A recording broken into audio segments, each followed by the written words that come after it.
When I was just 2 years old, my father bought an NES. Apparently, I would sit mesmerized watching him play. I was immediately hooked on video games.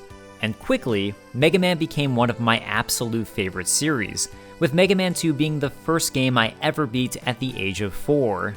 All of that is to say, I have been, quite literally, a lifelong fan of Mega Man. I've even taken up slowly collecting the CIBs of all of the classic Mega Man games. I'm also just showing this because I feel like anyone who clicked on this video will be the only people who actually appreciate this. So, I am the sucker that buys just about every iteration of classic Mega Man that comes out. Mega Man Anniversary Collection? Check. Mega Man X Collection? Check. The annoyingly far inferior Mega Man Legacy Collection? Check. And yes, I have this on my Switch, PlayStation, and Steam.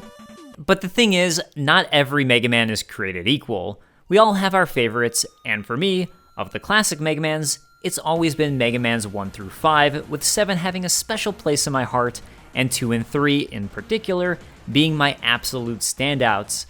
Now, Mega Man Legacy Collection has Mega Man 1 through 6, while Mega Man Legacy Collection 2 has Mega Man 7 through 10. So all of this is to say, it's incredibly rare for me to pop on Legacy Collection 2, as my favorites are pretty much all in Legacy Collection 1. But recently, I did the unthinkable.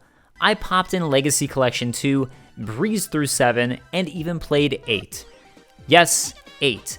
The Mega Man that has long been my least favorite, and I think gets the most dunked on of any. You must recover all the energy immediately, Mega Man. When we find that meteor, we'll find Dr. Wily. But I found that I had some new thoughts on it. Some negative takes, but also some positive ones.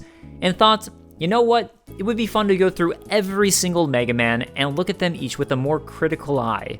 So let's go game by game and take a look at each of them.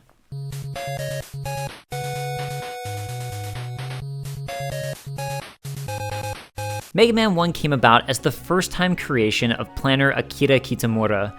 He had initially joined Capcom as a graphic designer, but realized he had a passion for game design and requested a transfer to the planning team. Eventually, he was able to start work on Mega Man 1.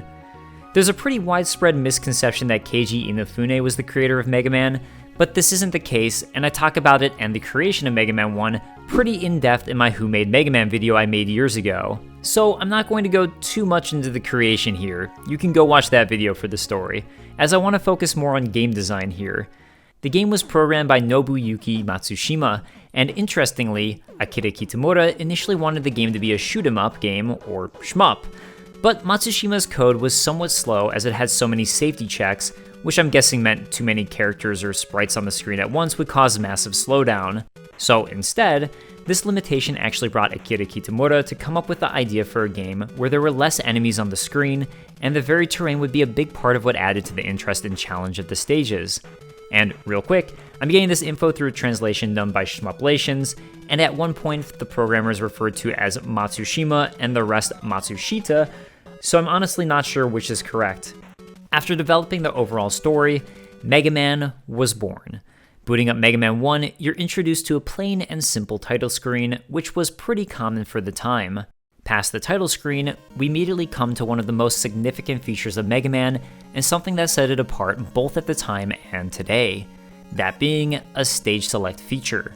Now, I could be mistaken, especially as I'm not as familiar with the full Famicom collection of games to release before Mega Man, but I'm fairly certain this was the first time this had ever been done. Typically, as was and is still standard for most games, you'll have a straightforward level progression. Beat stage 1, continue on to stage 2, and so on. But Mega Man here creates a non-linear choice of which levels to tackle, and not only that, but after beating a stage, you can replay it. There's nothing wrong with a standard linear stage progression, but this non-linear progression adds a whole new level of replayability to Mega Man, especially as it's a game that became known to be challenging, and especially in the NES era before saving was truly possible. Now, you don't need to replay the first few stages over and over and over again in order to finally play the fourth stage. Instead, you can pop in the cartridge, play whichever stage you feel like, and if you only have 20 minutes to play, still get an entirely different experience than you would have had with the linear game progression. It also plays into the boss's rock, paper, scissors mechanic, which I'll get into later. The negative of this style of gameplay is that you can't tell as straightforward of a story. Take Ninja Gaiden as an example. Ninja Gaiden has a story progression throughout, and each stage is reflective of the progression of the story. Another downside to this choice is that typically in games that progress linearly, the first stage will serve as somewhat of a tutorial level, and each stage progressively grows in difficulty. So when doing this nonlinear approach, while you can introduce an intro tutorial stage, which later Mega Mans did do, the designers will have to decide how to properly balance each stage. Is each stage roughly the same difficulty? Are one or two, in the designer's eyes, the beginner stages, with one or two being the challenging stages? What happens if a new player chooses the challenging stage first, loses, turns off the game, and decides to never play again as they had a bad time? These are all the things that a designer will have to take into account with this nonlinear progression. In Mega Man 1 in particular, I feel like a couple stages seem meant to be the beginner stages, while the others are pretty evenly weighted in terms of difficulty. Cutman in particular's stage feels weighted easier than the rest, while I'd say, personally, I think Bombman and Gutsman are also on the easier side. In a tweet, Akira Kitamura actually confirmed that internally, they specifically set Cutman and Bombman stages to be the easiest. This aside, all of the stages start relatively simple, except for maybe Gutsman, and grow increasingly challenging towards the end. So what we get with Mega Man 1 is a non-linear approach where each stage you can choose is somewhat evenly weighted in terms of difficulty, and each typically begins with easier segments before ramping up in difficulty. Then, after completing the non-linear portion of the game, you unlock the Wily Stages. These Wily Stages are traditionally linear, and usually more challenging than a normal stage, as this is where the designers know you've actually completed the main portion of the game. Okay, stage select aside, let's choose our first boss. Most people, their first time playing, I'm guessing will choose Cutman, simply because this is the character the stage select starts on. I asked Akira Kitamura on Twitter why the stage select cursor starts on Cutman as opposed to any other boss robot. I thought it could potentially be because Cutman is one of the easier stages and bosses. He was kind enough to respond and says because they wanted the Dr. Wily reveal to be a secret in Mega Man 1, they started the cursor on one of the stages. They chose the top left stage because that's usually where people's eyes will first land when looking at printed media. That still doesn't fully explain why Cutman was the boss chosen to be at the top left, so it's possible they already had the stage select boss order in their heads, and then chose the cursor to be there as more of an afterthought. Or maybe he put one of the easier stages in the top left for that reason. But either way, he didn't elaborate further as, it's Twitter and we're speaking two different languages to each other. In choosing Cutman, we're treated to a little boss intro segment. I think this boss selection was another one of those little genius touches in Mega Man. Having the boss themselves come out, do a little cool pose, and have special music play really sets the stage for what your goal is. Also setting up the bosses in this way and giving them a special intro makes them feel important. Something that's specific to Mega Man 1 though, is choosing the boss gives a point total for how much defeating this boss is worth and what it will net you. It does add to the feeling of importance to the boss, like there's a bounty on them and you're a bounty hunter. Oddly though, this point system is totally random and completely, pointless. It's very likely this was a holdover of arcade games and inspired by other NES games, which were also holdovers of arcade games, especially considering this was initially meant to be a shoot 'em up, where point totals were super commonplace. If you get a game over in Mega Man 1, the only true thing you lose is your points, as your level completion progress is otherwise kept. And it doesn't matter whatsoever. There's no leaderboard for a score, which is really what makes getting these points appealing. So this becomes a completely superfluous feature in Mega Man 1. Fortunately, it doesn't hurt the game from a gameplay perspective, but it does mean there's a random, basically pointless UI at the top center of the screen. I think most artists and designers would prefer to limit UI as much as possible because it limits being able to see the action on the screen. Yes, even if it's as small as this point total. Also, from a purely aesthetic point of view, the game would look nicer without it, so players could appreciate the art. The Retro Dude on YouTube has a great video that goes in depth on how the score system works, and by that, I mean how pointless it is, where he tested it further than I did, and if you're interested, I highly recommend that video, so I'm linking to it in the description.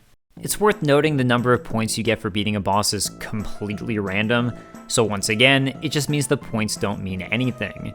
If I were to guess, perhaps another reason the points exist is due to enemy drops. Enemies sometimes drop items that give the player points, and maybe the team wasn't 100% certain in their design and thought players would be more likely to defeat enemies rather than skip them if there was some reward, like points to obtain. Another likely holdover of the arcade days is the fact that Mega Man has a game over, continue, and live system. Each stage is set up to have 2 checkpoints, one halfway through the level and one just before the boss. If you die, you return to the most recent checkpoint. If you lose all of your lives, that's a game over, meaning you have to either restart the full stage or go back to the stage select and choose a different level to tackle. In modern times, I feel like this style of gameplay is pretty frowned upon. I've definitely seen many YouTube videos and think pieces ragging on this design, and very specifically complaining that it's a holdover of the arcade days. If you're not aware of this argument, let me quickly explain. Before consoles were a thing, arcades ruled the gaming scene. But because the point of arcade machines was to make money, games gave players a limited amount of lives. If they lost these lives, they'd have to pay a quarter to continue their game, or someone new would then have a chance to step in and play. Once consoles came about, a lot of games still maintained this lives, game over, and continue system. It seemed like a design holdover, as you no longer needed to force players to restart a game entirely, or even pause and restart a stage or level in order to make your money. Your game already sold its copy. So a lot of the more modern games have changed things up, with many using the corpse run method popularized by MMOs, and especially popularized in single-player games by Dark Souls. This is the same method you see Shovel Knight using. The idea being, you don't have lives, you don't have game overs, but you still have checkpoints. If you die, you no longer have to restart a full stage, but instead lose a resource that you have one chance to go back and regain. All of this brings me back to Mega Man 1, which carries over the arcade style of lives, game overs, and checkpoints. And honestly, I don't have a problem at all with this gameplay design. In fact, I think in some ways it's the correct choice. And in the case of Mega Man 1 here, I think it actually enhances the game rather than working as a detriment. Let me explain. Every game is going to punish you in some way for losing, big or small. As I noted with the corpse runs, the amount of progress you lose is minimal, but you potentially lose a resource, and that is a larger part of the punishment. In Mega Man, the amount of progress you lose for dying without getting a game over is minimal. Meanwhile, the game over punishment progress loss can be very frustrating. After all, if you're at the boss checkpoint and you get a game over, it's all the way back to the beginning of the stage, which is why some people hate it so much. However, what this does is create a palpable sense of tension the less lives you have. It's a feeling that's difficult to replicate with the corpse run system. After all, the more you have to lose, the more tense the situation is going to be.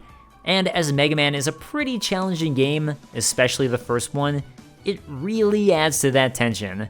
At the same time, it makes it all that much more rewarding when you pull off a success. And it's that tension and feeling of reward that's part of what makes Mega Man 1 and so many of these early games so enjoyable. Pausing for a second, yes, corpse run bosses can be challenging and still rewarding to defeat. I mean, that is Dark Souls, Bloodborne, Sekiro, and Elden Ring, but I feel like in order to pull off that balance, the bosses need to be even more difficult. Either way, the run back to the boss in those games is part of what adds to the tension, and you could even say is similar to a run back in Mega Man, albeit shorter. Another thing the game over lives continue system does is it makes 1-ups extremely valuable. As you have this live system and a challenging game where lives do matter, a 1-up is going to be hugely rewarding for a player to get. So you can now make a 1-up an ultra rare drop from an enemy and have it be something players are excited to receive. Or you can now place 1-ups in various stages with it being something players will actually want, as it makes a real difference. Now, as a designer, you can add extra optional challenges to your stage and place 1-ups just beyond those challenges. Players will be incentivized to do the extra challenge because there's a genuine reward, but of course, it's still optional. And of course, like any game, doing these types of challenges naturally makes the player better at playing the game. Another thing you can do here, and something that Mega Man 2 does a lot, is place 1-ups behind portions where you need a unique ability to reach it, giving yet another added use to the boss abilities you'll receive in the Mega Man games. Remove lives and continues from the game, and you no longer need 1-ups. Instead, you'll have to replace it with something else. And while, yes, this could be health, it still doesn't carry the same weight as an extra life. Later games in the series used a shop and currency system to give players this exact same type of incentive for going out of their way or solving puzzles in a stage. It has a similar feeling, but it's still a little different. For skilled players, 1-ups will end up feeling entirely optional. they might instead choose to focus on quickly beating a stage. For new players, 1-ups are optional, but very worth getting. If it's a currency system, which Mega Man 7 and 8 use, depending on the currency and way it's utilized, this could be super enticing for both skilled and new players, or potentially more enticing to veteran players who already have the skill set, and less enticing to new players who don't have the skill set and don't feel like it's a strong enough reward. Anyways, neither of these options are correct. Neither of them are good or bad game design. It depends entirely on the game and the type of feel you want the game to have. It's worth noting that part of why I think the live system is okay in Mega Man 1 has to do with Akira Kitamura's design philosophy. He specifically wanted all of the stages to be able to be cleared in an hour, and thus, he calculated the total number of stages by measuring Mega Man's walking speed and seeing how long it would take to get through each stage. All of that is to say, it means that the levels in Mega Man are fairly short to play through, especially since the intention was to have 8 stages, plus this includes the 4 Wily Stages. That means each stage would take roughly 5 minutes to complete. So while losing progress because of a game over is super annoying, you're not actually losing that much time. However, were the stages far longer, like they are in Mega Man 8 or 11, or Shovel Knight, a game over near the end of the stage or at the boss would be far more frustrating with the game over, continue and live system, as you're losing it that much more time. So because of a combination of the shortness of the levels, the ramped up tension and reward, and the fact that 1-ups are meaningful, I think the game over, continue and live system actually works really well in Mega Man 1. Okay, that was very long-winded, but it leads us into Cutman's level. Interestingly, before Mega Man was fully conceptualized, according to Akira Kitamura, Cutman was designed first and was going to be the protagonist of the game. Cutman Stage is basically chopped up into 4 segments. The first is an introductory segment where an enemy with an annoying but simple pattern swoops towards Mega Man, teaching players to react, dodge, and shoot. I actually find this enemy's pattern kinda interesting, as I don't feel like I see it too often in games. If you notice, the enemy comes from a set height off screen and then swoops with an arc to the exact height that Mega Man is at. It's actually a surprisingly complex pattern for a basic intro stage enemy, in my opinion. I could be wrong here, but I feel like usually we'll see intro enemies in games be more akin to a Goomba from Mario. They'll have a basic left or right pattern, or up and down pattern.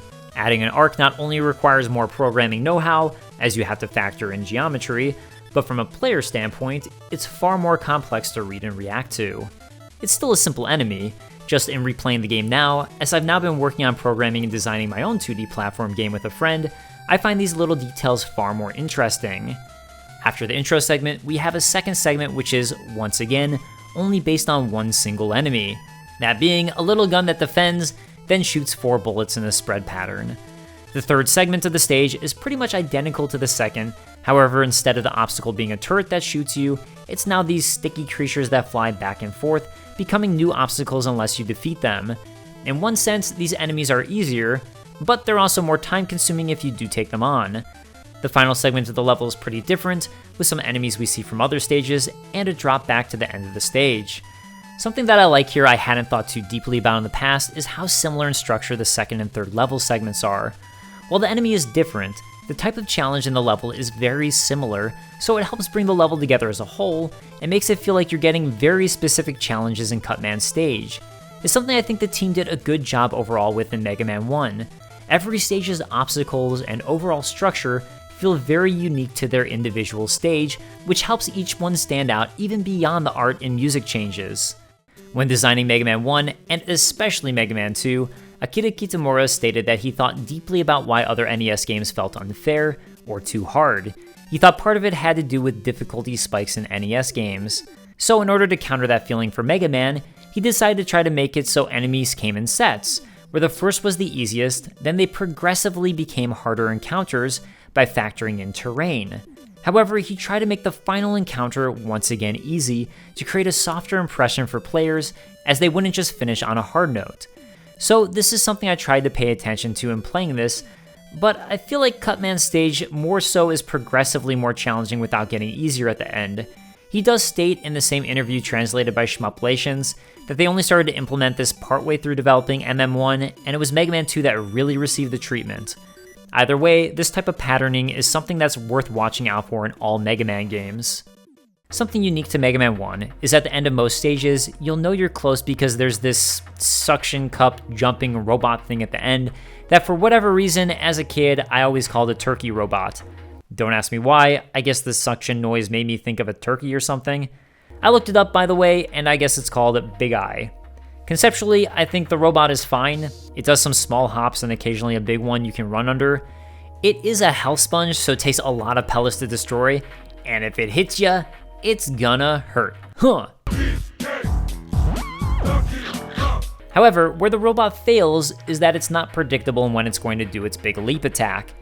In theory, the randomization is fine, but I don't think you're given enough reaction time to get away from the robot if it doesn't do a big leap, or make it under if it does the big leap. In the end, I usually just bum rush through and hope I get lucky in which leap the robot will choose to do. Afterwards, we reach a gate that opens and closes, acting as a checkpoint before the boss and indicating to you, as a player, to mentally prepare because you're about to fight the boss. I love this gate and gated hallways before the boss fight. I think it's a great concept. As I mentioned, it serves as a nice indicator to the player that you're almost at the difficult boss. It allows you a moment to mentally prepare, and it also gives you a moment to switch to a different boss ability to try for the new boss's weakness, before you're actually in the boss fight. While many games have had boss-specific chambers, for me, the gate sound effect and the whole boss chamber kind of became iconic to Mega Man, and it's all really thanks to this gated hallway.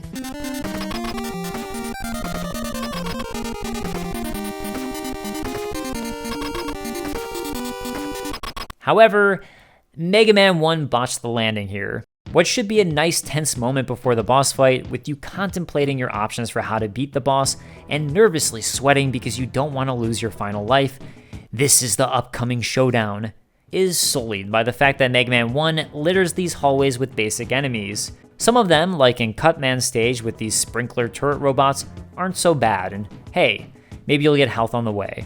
But other stages, and going ahead, like Elec Man, have extremely frustrating and arduous gate hallways to the boss. The fact that you can get hurt from these enemies before even fighting the boss, and especially after potentially losing to the boss and on your way to try fighting the boss again, feels like absolute garbage. This should be a moment where you're focused on the boss fight ahead, and instead, you have to deal with these annoying enemies. Get past them and it's on to the boss, and in this case, Elec Man. Alright, before I talk about Elec Man, I want to talk about some brass tack stuff. Things you'll see in pretty much every Mega Man game, but as this is the first game, I'm going to talk about here. Before I get into design we'll see throughout all of the games, I think it's worth mentioning the first thing we see. The art. Something that actually sets Mega Man apart for its time was the visual of Mega Man himself. When the NES first released, its capabilities were extremely limited.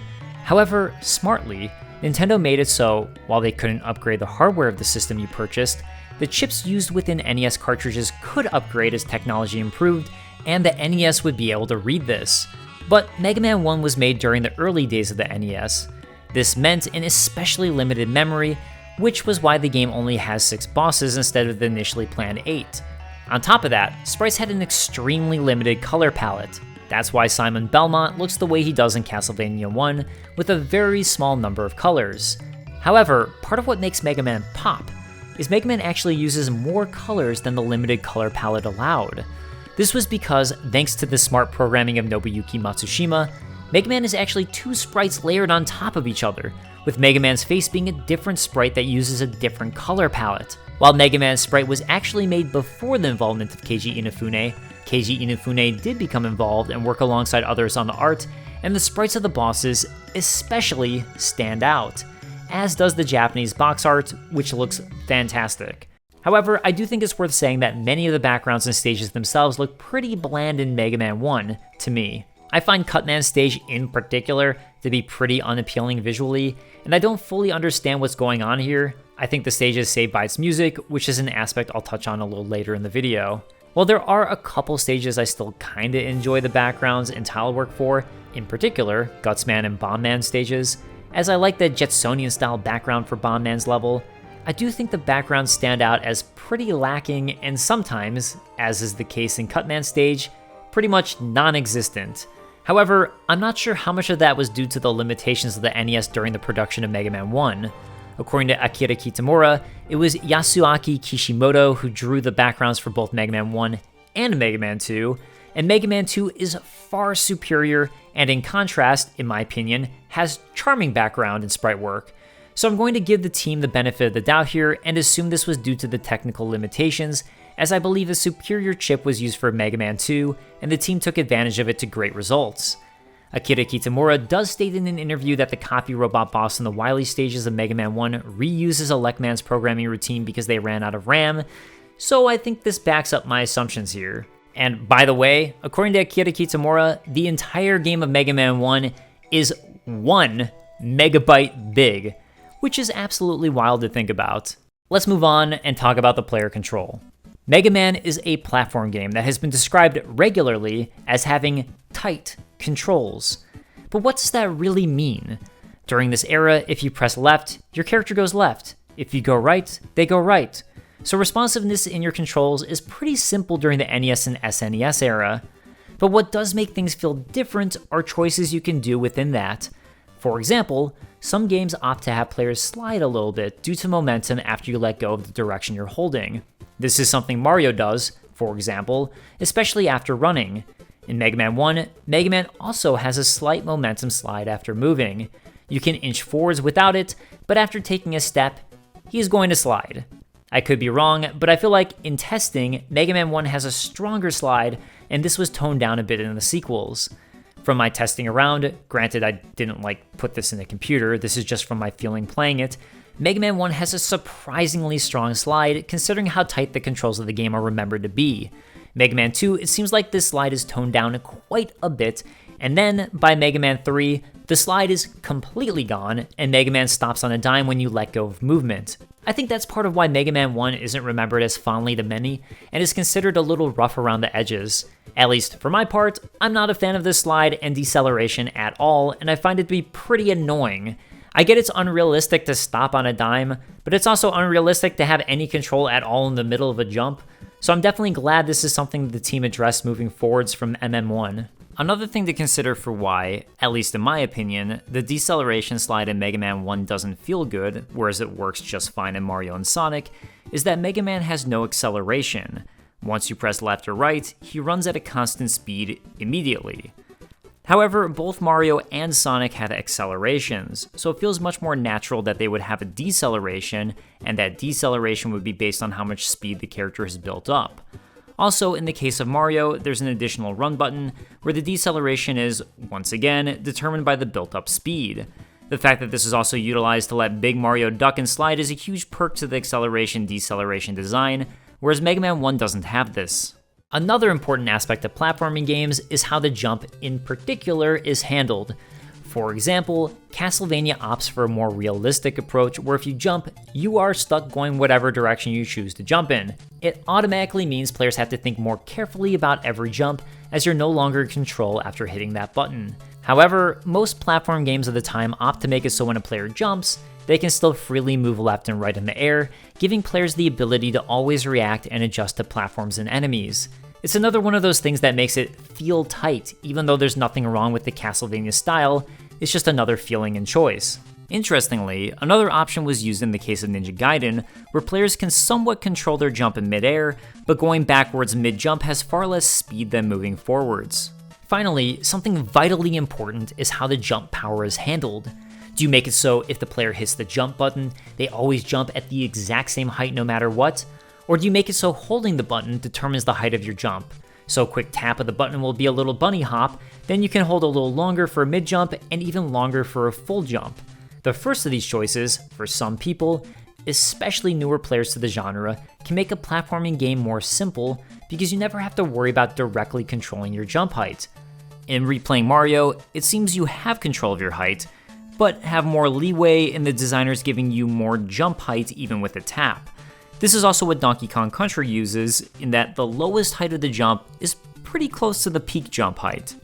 However, Mega Man opts for the full control, where the longer you hold the jump button, the higher you jump, once again giving it that nice tight feeling. However, there is something unique to Mega Man 1 and Mega Man 2 in particular. in Mega Man 1, you actually continue jumping a little longer than you hold down the jump button. This is especially apparent to me in Mega Man 1. Meanwhile, in Mega Man 3 and onwards, the moment you let go of the jump button is the moment you start falling. I suppose the idea is maybe that this gives players the benefit of the doubt.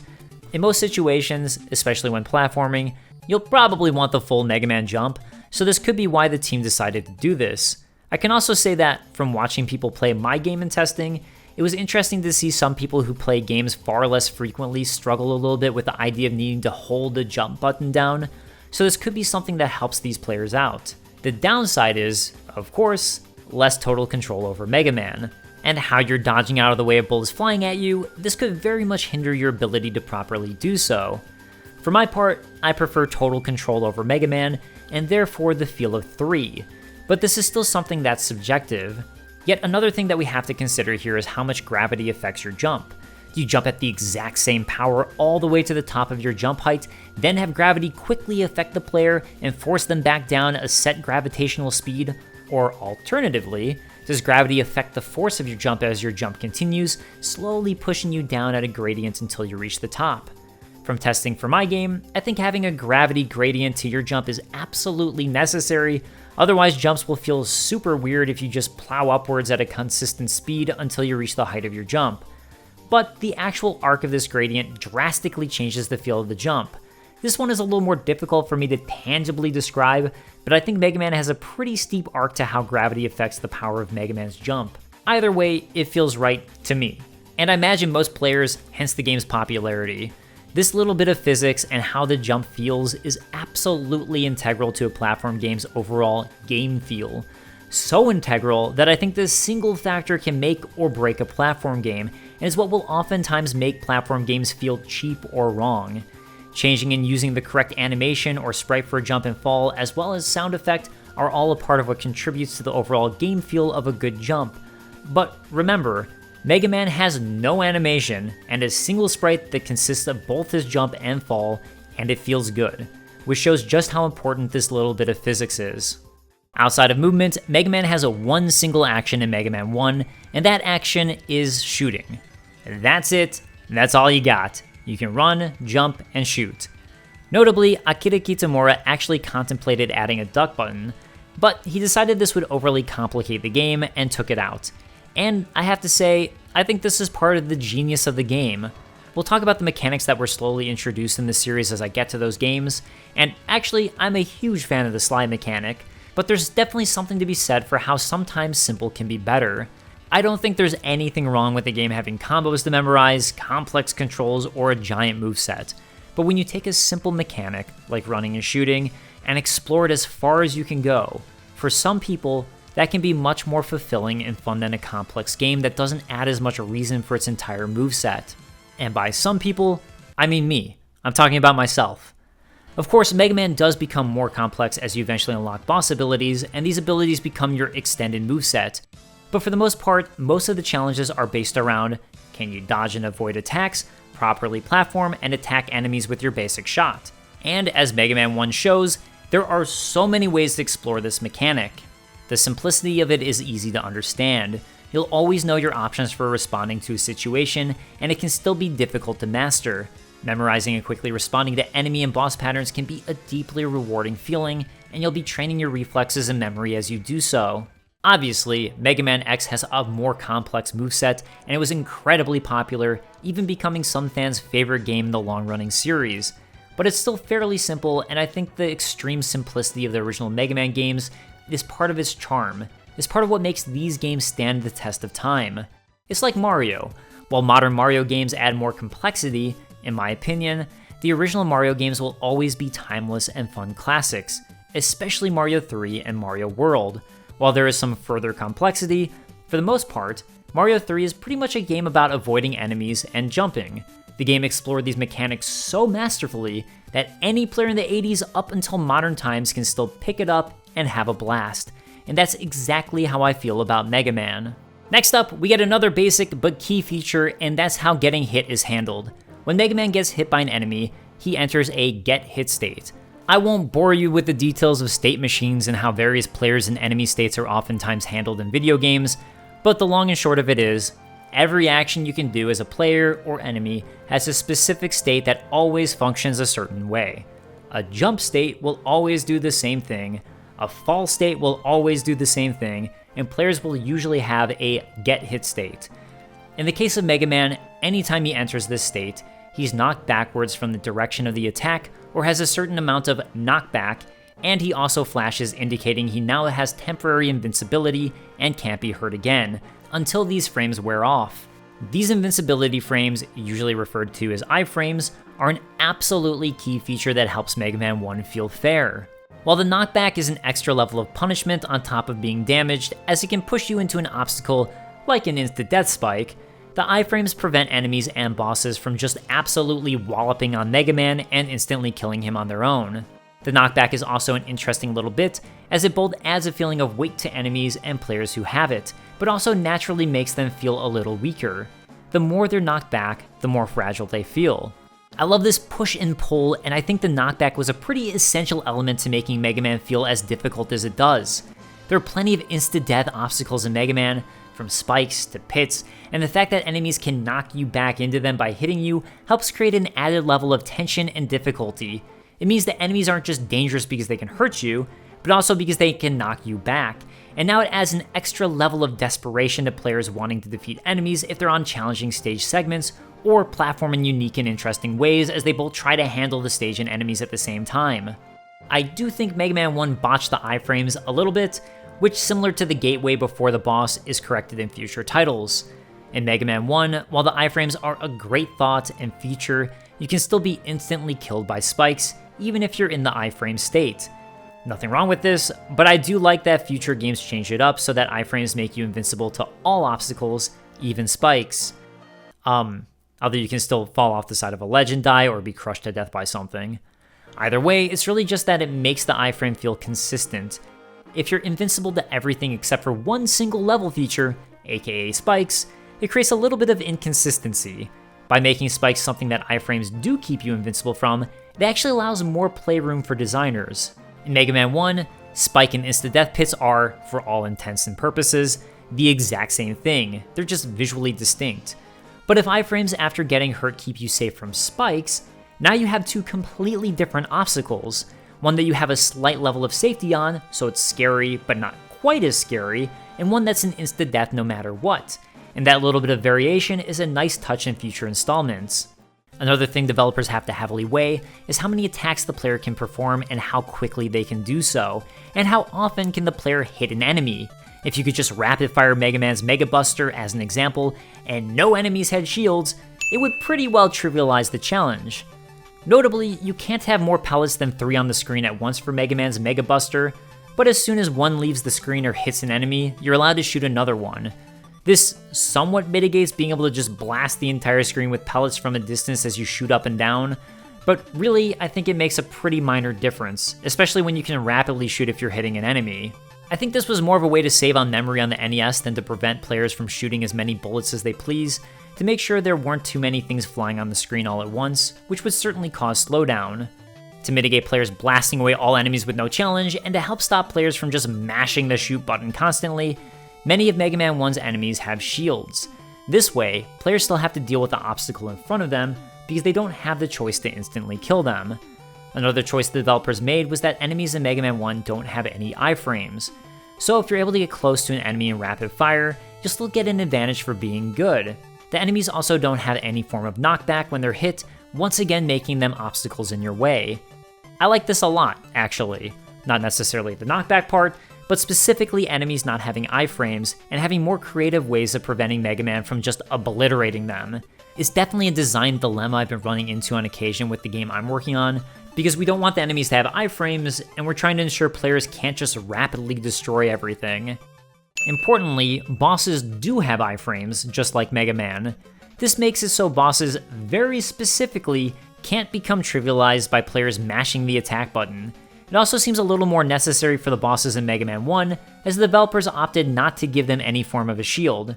Interestingly, some of them do have a knockback from getting shot by Mega Man's standard pellets, making this one of the few Mega Man games to allow you to interrupt bosses' patterns and push them back. In thinking about it, While I don't, in theory, love the idea of bosses getting hurt and then having iframes, it does affect the way these boss patterns can act, and it seems like iframes was probably the correct way to go for Mega Man due to his arm cannon. If you're designing these bosses and there are no iframes, but you don't want players to just be able to rapidly destroy the bosses, what are some other solutions you can employ? Well, you can make it so they briefly put up a shield of some sort after getting hit, then go back into their pattern. Or you can make it so after a hit, the boss does some unique thing that helps them avoid Mega Man's attacks. With Mega Man being able to shoot pellets as opposed to melee attacks, I think it actually makes this harder to deal with, and probably why the choice was made to give the bosses iframes. If the boss stops to put up a shield, Mega Man can just interrupt their pattern again as soon as the shield is down. If they put up a shield briefly after getting hit while still doing their pattern, how does this shield work considering any part of the boss's bodies can be hit from both sides, and what does it look like? Also, that's another animation that has to be created. If the boss changes their pattern after getting hit by a pellet from Mega Man, with Mega Man being able to rapidly fire pellets, that doesn't necessarily mean players couldn't just take advantage of this and, once again, obliterate the boss with ease. Another choice would be in making the boss's bullet sponges to Mega Man's pellets. This solution could have worked, other than players would be rapidly mashing the shoot button, and that's not necessarily good and could get annoying quickly. Another thing instantly noticeable in Mega Man is that it uses a scene transition. As a counterexample, Mario and Sonic, for the most part, keep everything to one scene. Or to keep the example strictly to NES, Adventure Island would be another example of a game that uses no scene changes. All the actions take place without you transitioning from one scene, or screen, to another. However, 1986's Castlevania or Metroid would be examples of platform games with scene changes, where you essentially have different rooms, and each room has its own unique obstacles and style. Using scene transitions changes the overall feel of the game, and also allows designers to do certain things you can't do if everything is in one giant overarching scene, a la Mario or Mario 3. Because each room acts as its own unique thing, you can now place obstacles, like instant death pits, that might not work were everything all in one massive scene. But more importantly, when you go from scene to scene in a game like Mega Man, the enemies and platforms always load in the exact same way. This means that you can count on the player receiving the exact enemy timing or platform sequence that you want them to receive without worrying about them missing this or coming at a weird time. Another thing that multiple scenes do is that they make each room or scene feel like an individual challenge distinct from the rest of the stage. Obviously, if you get rid of the scene transitions, the designers can, and oftentimes would, probably set the stages up in the same or similar way. But passing each scene automatically serves as a reward in a game like Mega Man. You'll feel a sense of progression when you do so, and that you've overcome the challenge of that scene.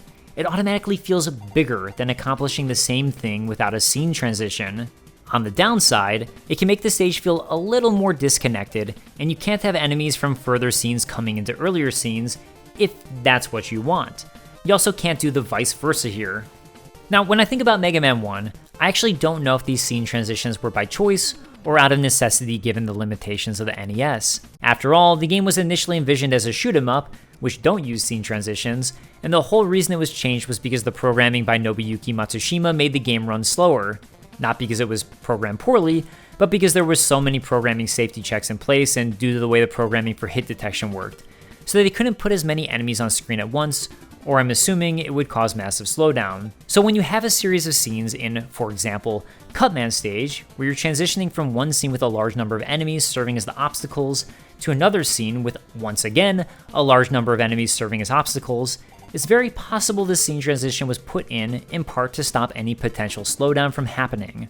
So all of this is to say, I find it interesting that something like scene transitions, which have become a part of Mega Man's identity, were very possibly thanks to the limitations of the NES.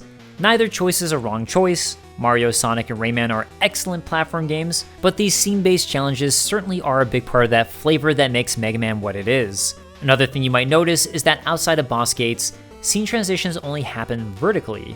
This makes it so the camera only has to follow Mega Man left and right, and doesn't have to account for vertically tracking him. And speaking of the camera, let's talk about it. With Mega Man 1, the camera tracks Mega Man in larger rooms the moment he moves left or right, always keeping him exactly center screen unless you're at the border of the scene. I think nowadays, it's a little more standard to have a bit of breathing room before the camera starts to track the player. Basically, there might be a small dead zone around the player where the player can move and the camera doesn't move at all. Then past that, a zone where the camera catches up to the player at a slightly slower speed, and past that, a zone where the camera quickly catches up to the player. When the camera moves at the exact same speed as the player, it can sometimes look like it's the stage that's moving. Adding dead zones and the like, I think help prevent it from looking like the stage is moving as opposed to the player. I will say though, with Mega Man 1, I never got the sense the stage was moving and always felt like it was Mega Man moving across the world. I do wonder if part of that is thanks to the fact that when Mega Man reaches an edge, he moves and the camera stops. Either way, this is nothing that breaks the game for me.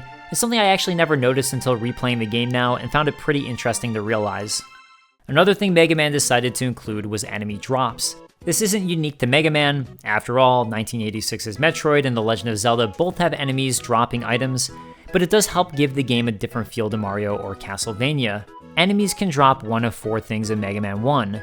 A point ball, which as I said earlier is totally pointless, a canister to refill health, a canister to refill the equipped ability, or, on a rare and very special occasion, a 1-up. These drops serve a dual purpose here. Not only do they help make a notoriously challenging game a little easier, as you can not only get lucky and find health, but you can even farm enemies for it if you need, but on top of that, it also makes defeating enemies feel more worthwhile. While you might feel obligated to defeat every enemy in your path, it's nice to actually get a reward for doing so here. I think it's one of those nice touches that truly does improve the overall experience of the game. Alright, one more thing before I get to Cutman and start moving on with this video, I promise. Unlike Mario and more akin to Castlevania, Mega Man has a more robust health system in that, in Mario, every enemy does the exact same amount of damage. 1. And similarly, Mario does the same amount of damage to every enemy. This makes the game simple, and I think it's in a good way. Mega Man, on the other hand, like Castlevania, gives Mega Man a bunch of health, and his Mega Buster does a different amount of damage to different enemies. Similarly, different enemies do different amounts of damage to Mega Man. It's a pretty quick and easy way for the developers to make certain enemies harder or easier than others, and even rebalance certain enemies. If an enemy is big, slow, and lumbering, it's probably going to be balanced to make it more challenging by having it hurt Mega Man far more, while also potentially being more of a bullet sponge. Similarly, developers can make the enemies at a start of a stage deal far less damage, so even if players aren't skilled enough to avoid getting hit by them, at least the punishment isn't too major. For my part, I don't really think most platform games need as robust of a health and damage system as Mega Man has. For the most part, I don't think you need more than a normal attack and a strong attack, as we see in the case of games like Hollow Knight. In the case of Mega Man, I get it. As there are several different boss abilities, one way to make the abilities stand out is in their power against different enemies. So to that end, you can make the boss abilities more powerful and fun to use during the course of a normal stage. It also helps separate them even further in how much damage they deal to bosses. Especially in later Mega Mans, some boss abilities might do less damage to bosses than Mega Man's standard Mega Buster, while the boss weakness will, of course, do far, far greater damage. Honestly, I'm still not sure if Mega Man's health system needed to be as robust as it was. In the Legacy Collection, there's a nice guide that shows all of the enemies' stats in each game, but to be honest with you, none of this is stuff I noticed while playing the game as a kid. It was all pretty invisible to me, although maybe that's a sign of a good system. To its detriment, if anything, sometimes I'd glance at my health during a boss fight and have absolutely no idea how many more hits I could take before dying. It kinda just came down to, okay, I have a bunch. Okay, I have some. Okay, I'm about to die. I don't think players always need exact info, to be honest. In fact, sometimes not knowing is kind of fun. I guess it all really comes down to the designer's intentions, and if the intention of having a health bar shown is that I, as a player, should know how many more hits I can take before I'll die. And to that end, I generally have no clue beyond a very vague sense, even when playing the stages, as every enemy deals a different amount of damage, and I never took the time to memorize who deals what damage. I think I just go into caveman brain. Low health, bad. Big health, good. Okay, all that out of the way, let's talk about Cutman, finally. Cutman's pattern is pretty simple. He'll consistently walk towards the player and throw the scissors off of his head at Mega Man. The scissor itself acts like a boomerang, with it first tracking the player's location from when it was first thrown, and then largely arcing back to him, giving the player ample time to shoot him without worrying before he'll have a chance to throw his scissor again. Cutman also utilizes a player detector. Cutman is constantly detecting the distance between himself and the player. When Cutman detects the player is within a certain range, he changes his behavior. In this case, when Cutman detects he's further away, his program is simple. He moves towards the direction of the player. When Cutman detects he's close to the player, he starts jumping at the player. Then when he's far, he walks towards the player again. From what I can tell, that's it. That's his whole pattern, all while consistently throwing his scissor. It's my understanding that future games have more complex boss patterns in the sense of they might have 3 ranges for the player detector, and depending on the range you're in, there's a certain % chance they'll choose different attacks or attack patterns. But like the run and gun gameplay, there's something nice about the simplicity of the pattern on display here. It's a simple pattern and it forces the player to react as he draws close. Because you only have so many attempts at the boss before you run out of lives, it's actually nice this pattern isn't overly complex, as you might be able to recognize what's happening within 1 or 2 lives and hopefully have at least a decent shot at defeating him. As I mentioned when talking about get hit states and iframes, the bosses here also act more like the player, i.e. Mega Man. Unlike enemies, when they take damage, they also enter into a get hit state where they're stunned, get knocked back, and have iframes for a short period of time. This seems to be taken into account with bosses like Cutman, with this pattern moving towards you, then becoming more difficult when close with his jumping mechanic. You can play a game of keep away with him if you constantly shoot him, which will continuously push him back with the knockback and make him take longer to actually reach you and hit that jumping state. Cutman in particular is one of the easiest bosses to defeat, not because of his pattern, but rather because he's one of the bosses who actually takes a good amount of damage from Mega Man's Mega Buster pellet. If you walk in with full health and just lay him with rounds, even if you get hit a lot, you'll still probably walk away with a victory, as he doesn't damage you too drastically. Defeating Cutman will unlock your first enemy boss ability. This ability being none other than Cutman's unique ability of throwing scissors, which will boomerang out and return to Mega Man. Although, the Mega Man team made the interesting decision to make these abilities limited use. You'll only have a certain amount of uses of each boss ability before you run out of juice, and you'll need to find the refill tanks in order to charge back up these abilities. The tanks will also only recharge the ability you have selected, so if you're in your Mega Buster state or a different boss ability is selected, you won't get that nice refill. Additionally, as a concession to players, if you get a game over, your abilities will fully recharge as you're now starting over again. It is especially notable then that dying doesn't recharge the boss abilities at all, and I say that because the game also implements a rock, paper, scissors design philosophy to its bosses. Each boss is weak to one of the other boss's abilities, which will make them far easier to defeat. As an example, Elec Man is weak to Cutman's scissor attack. I suppose the logic here is that it's like cutting a wire.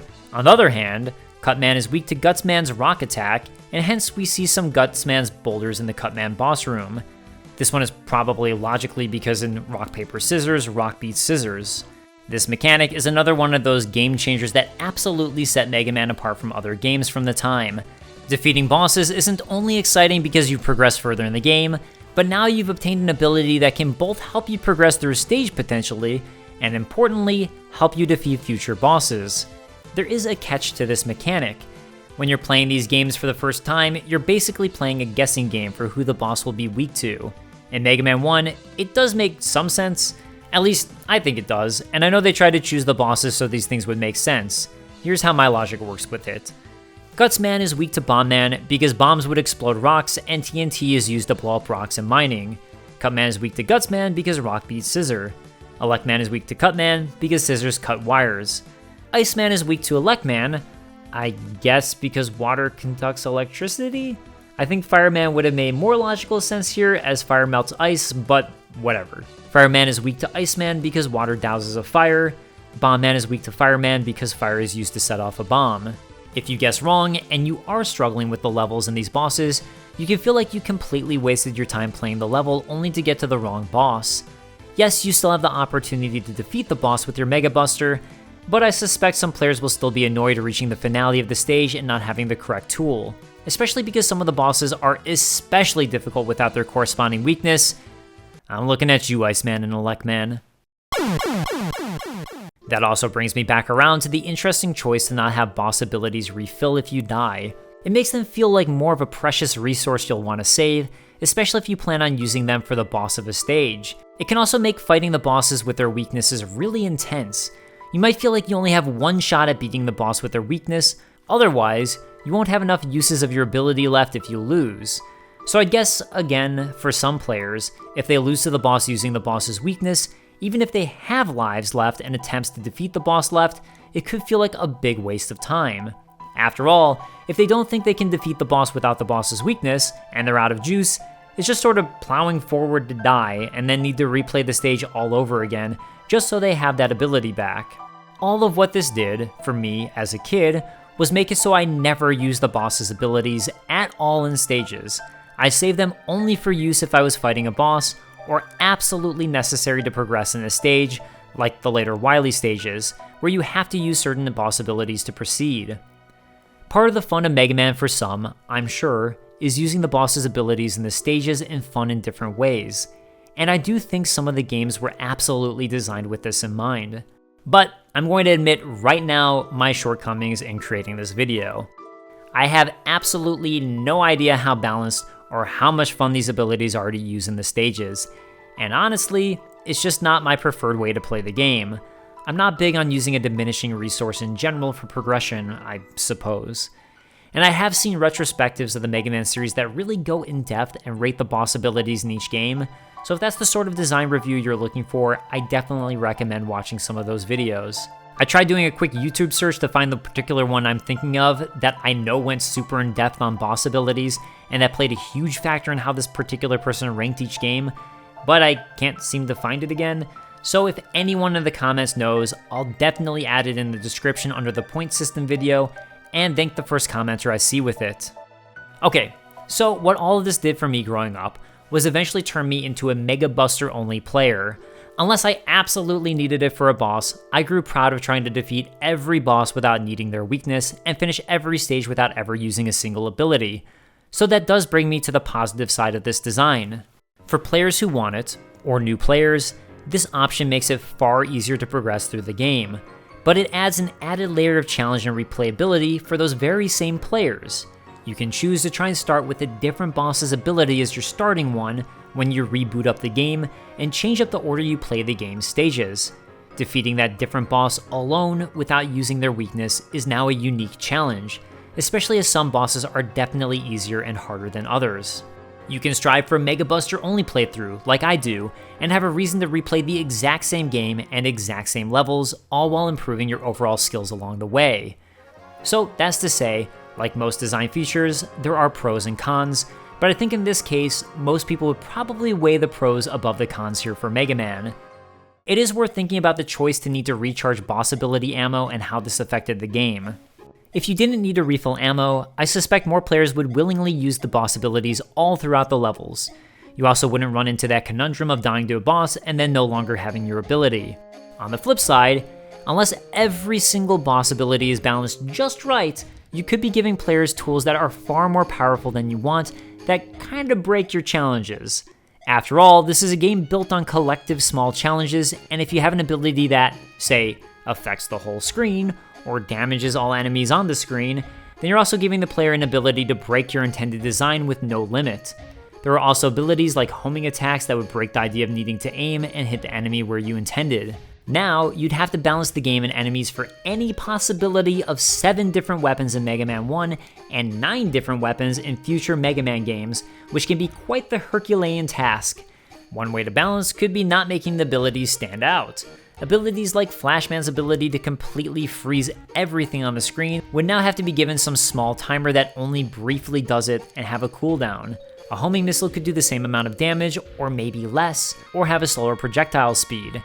Eventually, you start to run into issues, especially with future games, of abilities probably seeming too similar to the Mega Buster itself, as their power would have to be limited to balance themselves with all of the other weapons. You also have to account for the fact that after getting one boss ability, players might never choose to use the Mega Buster ever again, which is fine, but is that how you want your game to be designed and how you want it to feel?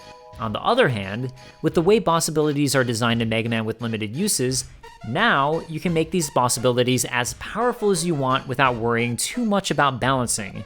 If you want a super powerful ability, you make it so the player gets less uses of it before they run out of juice. So I imagine that's why the design team landed on the limited use design. As far as not getting your abilities back after death, but getting it all back after a game over, I feel like this is a bit of a mixed bag. I completely understand why the team decided to do this. It would be odd if players reached a halfway checkpoint or the boss, then purposefully die just to recharge their boss abilities, is definitely something you'd want to avoid as a designer, and they also use ability recharge tanks to help balance sections, as well as entice players to go to more dangerous areas. So you'd also lose that if players receive an easy recharge at death. Still, I think the issues with the concept, and especially losing to a boss then not having your ability anymore, can be a giant punishment. Future games sought to address exactly this, and I think they found a pretty good solution. But we're talking Mega Man 1, and they don't exist here. Another cool thing to Mega Man that was super unique to its time is when players change abilities, the actual color of Mega Man changes to correspond to the ability. Initially, Akira Kitamura wanted the entire appearance to change, inspired by Ninja Captor, but he says this wasn't possible for certain reasons. However, it was programmer Nobuyuki Matsushima who came up with the color shift concept. This idea was and is fantastic. Beyond the cool visual idea, it also gives players the perfect amount of feedback to let them know which ability they have equipped. While the players still had to, at this point in the Mega Man franchise, manually select their ability from the pause menu, so they likely know what they chose, this additional in-action feedback was absolutely a necessary component. That does bring up the fact that players need to pause the game in order to switch to a boss ability of their choice. Unfortunately, this can definitely slow down the game, and if players want to regularly switch between multiple boss abilities on the fly, it is a total pain to do so. At the same time, I don't blame anyone on the design team for this. Really, this was just a limitation of the NES. As you only had a D-pad, A, B, start, and select, the programmers were severely limited on control options, for better or worse. I suppose select, which does nothing, could have been used to cycle abilities, something that would come in later games, and even if you could only cycle in one direction here, it probably would have been a nice touch. Either way, it's a pretty minor nitpick. Once the SNES Mega Man games rolled around, the team did immediately implement the shoulder buttons to cycle abilities, so it's something that was probably on their minds.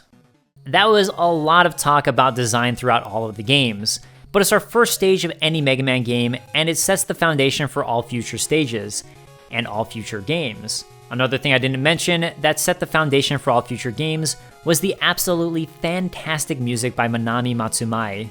The music was so good. According to Akira Kitamura, it was actually that aspect that caught the upper management at Capcom's attention and made them think the new team was doing a good job. I'm not going to comment too much on the music as it's not designed and it's totally subjective which tracks or games have the best music. In general though, the music of Mega Man 1 is upbeat and combines the feel of the locations of the game with a driving track and surprisingly catchy music. And honestly, it's so good, it's just another aspect that set Mega Man apart from many other games. For fun, my personal standout tracks in Mega Man 1 are Bomb Man and Elec Man, even though it sounds exactly like Journey's Faithfully and REM's All the Right Friends.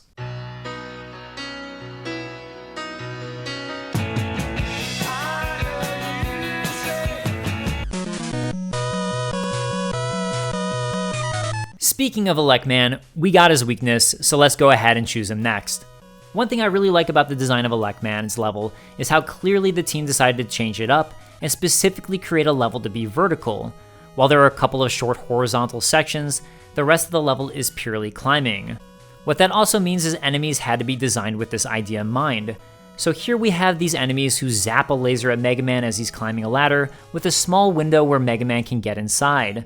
There's a trick to them and always being in the middle I used to know as a kid, but I've honestly forgotten at this point and can't seem to pull it off anymore. Either way, it's not necessary for completing the level. So, in a weird way, it actually makes this one of the easier stages in terms of not insta-dying. Just primarily you'll have the annoyance of potentially falling all the way back down again, and the fact that so much of it is focused on climbing up ladders makes it a little slow. Because of that, I wouldn't call it a great stage. I think conceptually it's fantastic. As I said, make a level focused on having Mega Man go vertical, but it doesn't quite stick the landing just because so much of it is ladder-centric. Whereas Cut Man Stage had a bit of a rhyming pattern to its layout, Elec Man's has two similar segments, but otherwise it's really a collection of challenges, which is something we'll see in future stages. This is also, potentially, the first stage where you can see the invisible appearing blocks. I don't have anything against these invisible blocks, but I think they can be hard to balance well. Elec Man Stage has them set up pretty simply, and I do think this is a good example of a way to do them, unlike how we'll see in some future stages I'll be talking about. Another nice touch to this level is in the second half, where you'll be able to choose which ladder to climb that will in turn, take you to completely different halves of the level and challenges. It's a nice way to let players experience the level in multiple ways and get replayability out of it. It also allows for struggling players to find a route they find fits their playstyle better. I also like that you can visually see the other route you could have chosen the entire time you're climbing, which can give players a nice sense of, oh yeah, I chose right, or what I think of as a fun sense of frustration that they chose wrong. So, all in all, another really cool concept executed in this stage. Something important you'll find as you climb higher up is a totally unique item. Hopefully, the fact that nothing else in the game looks like it will clue you in on the fact that you'll want this item, labeled M. This is also the one singular time you'll find something in Mega Man 1 that you need a boss ability to reach. In particular, we need Gutsman's ability here, which if you're following the route of this video, you won't have, which makes me feel a little torn on this. On one hand, it's a nice idea to have hidden goodies you can only find by using boss abilities you've earned in other levels. It also gives a reason to replay a level you've potentially finished, adding more replayability to the game. But many would probably just consider this to be annoying backtracking. It's also notable that the ability you get here, M, isn't just a fun secret ability. It's absolutely necessary later in the game in order to get past the first Wily Stage. I think that's where, for me, this breaks the balance in a negative way. I am all for optional secrets. In fact, I absolutely love optional secrets. But having something like this here, where you need to completely replay the stage with another boss's ability if you went here too early, I think that just goes a step too far. It also breaks the whole point of the non-linear design of Mega Man. The great thing about the design is, in theory, you can go to any stage and boss in any order you like. But with Elec Man, this isn't the case. Yes, you can clear and beat the boss Elec Man, and in that way, still have made some progress. When you return to the stage with Gutman's ability, all you have to do is return to this specific point, get the ability, and then you can just get a game over and move on, or go to the boss room, where you'll have to face Elec Man again, because this is Mega Man 1, and the bosses not reappearing in defeated boss rooms wouldn't come until later games. The M ability is ultra powerful. It'll allow Mega Man to shoot a temporary platform for himself. This will allow players to climb vertically, or even extend a temporary platform out horizontally, all in service of avoiding difficult obstacles. Interestingly, this is the only Mega Man game this tool ever shows up in. Although, if we were to break the functionality of this tool up, it essentially becomes what we see in future games, as in Rush. This tool gives both vertical platforming and horizontal platforming capabilities, whereas typically a Rush tool will give horizontal or vertical platforming capabilities. After getting past the vertical climb of Elec Man Stage, we enter the boss gates, and what I think is the biggest offender in Mega Man 1 of why having enemies in the boss gates is just annoying and a frustrating bit of design. Like the stage itself, the boss gate transition here requires you to climb a ladder in order to reach Elec Man's boss chamber. However, earlier in the stage, an obstacle was introduced of electricity that could shoot out, hurt you, and cause you to fall off the ladder. So, guess which obstacle they threw into the boss gate climb here? The electric trap has a pretty basic pattern for when they turn off and on and when you're allowed to climb up. But make one mistake, and that means not only are you getting hurt, which will make the boss more difficult when you finally reach him, but you're also going to be dropping down, needing to complete the obstacle all over again. The climb itself is tedious as you're climbing, which is already slow, and now you absolutely have to follow the pattern of the electric shocks, meaning it's now going to be a lot of starting and stopping. All of this while you're trying to get to a point where you can attempt the boss of the level. And speaking of which, get through the second boss gate and you're at Elec Man. Fun fact, Elec Man is actually the very first robot that Keiji Inafune artistically designed, and he's definitely one of the bosses that gives Mega Man 1 its reputation for being a challenging game. Similar to Cutman, Elec Man will constantly walk towards Mega Man, all while attacking with his electric shock ability and jumping to attack if Mega Man is on a different level. But unlike Cutman, your Mega Buster does hardly any damage to Elec Man. The one saving grace is that he has a pretty hefty knockback with each hit against him, meaning you can somewhat keep him away from you. But while his electric attack is avoidable, it does an absolutely massive amount of damage to Mega Man. So much so that I personally think he's an example of a boss who hinges on being too unfair. It is notable that if you have his weakness of Cutman, you can absolutely wipe the floor with him, no problem whatsoever. Each boss is weak to a different degree to their boss weapon weakness, and so long as you have Cutman equipped, Elec Man is definitely a glass cannon boss. But imagine choosing his stage first, dealing with all of the ladders, finally reaching him, then facing a boss where your Mega Buster is pretty much worthless, then choosing the wrong boss to defeat, gaining the ability, and once again climbing all the way up to Elec Man only to once again be absolutely decimated by him. I don't at all mind bosses who are challenging with the Mega Buster and without the weakness, but I think Elec Man crosses the line. I decided to look up strategies for Elec Man online and found out a couple things about his programming that I found was interesting, as well as a way to cheese him thanks to this Reddit thread from Sony-kun. It turns out there's only a few spots on the screen that Elec Man will attack, and otherwise, Elec Man will run back and forth and only jump when Mega Man shoots. I find it interesting I never picked up on this, but to me it still doesn't negate the difficulty of this boss fight when using Mega Buster only. The other thing this means is, as he'll stop to shoot Mega Man, there is a way to pick up on the rhythm of it, and if you're just right on the timing, you can completely stop Elec Man from attacking at all and completely cheese the boss fight. While this is cool and all, and I enjoy when people discover tactics like this, I also don't think it's indicative of the real fight for the vast majority of players, and the amount of time it would take to both discover and master this technique are really only for people with save states, I think. I mean, for all I know, someone discovered this strat during the NES era before any save states and before the internet, but I think the likelihood of that is low. Defeat Elec Man and you gain his ability, so let's go to the boss who's weak to Elec Man and choose Iceman. I really chose a brutal path for you here, huh? Elec Man Stage, in my humble opinion, is by far the most challenging of the bunch, by a wide margin. The stage is split into 3 sections. The first of these sections starts simple enough and is actually pretty fun. You'll travel horizontally along ice, which adds even more slide to Mega Man, and water, all while flying penguins come at you from across the screen with a standard sine wave pattern, something standard of shmups actually. On the topic of water, it's interesting how Mega Man chose to handle it. Platform games seem to be split into a few different categories in how they handle water. On the one hand, there are games that go the Mario route, where jumping in water will cause the player to go into a swimming state. You'll slowly sink in the water, while tapping the jump button will allow you to swim vertically. Then, there are games where jumping in water instantly kills you, and water is really more of just another version of an infinite pit, a la Castlevania. Finally, there are platform games like Mega Man, where instead, you move left and right pretty much the same as before, but now you can jump as high as the water by holding the jump button down, and even out of the water. Mega Man 2 and future games play with this mechanic in what I think is the perfect way. It's definitely not a one-size-fits-all, but I'm one of the many people who are not a big fan of water levels in platform games, so I like the Mega Man style where it still is platforming, just with a twist, similar to being on ice. That said, Mega Man 1 doesn't really do much with water. I think maybe it slows down Mega Man's fall a little bit, but honestly, it could have also just been the game's slowdown I was experiencing. He still jumps at the same height in the first game, specifically.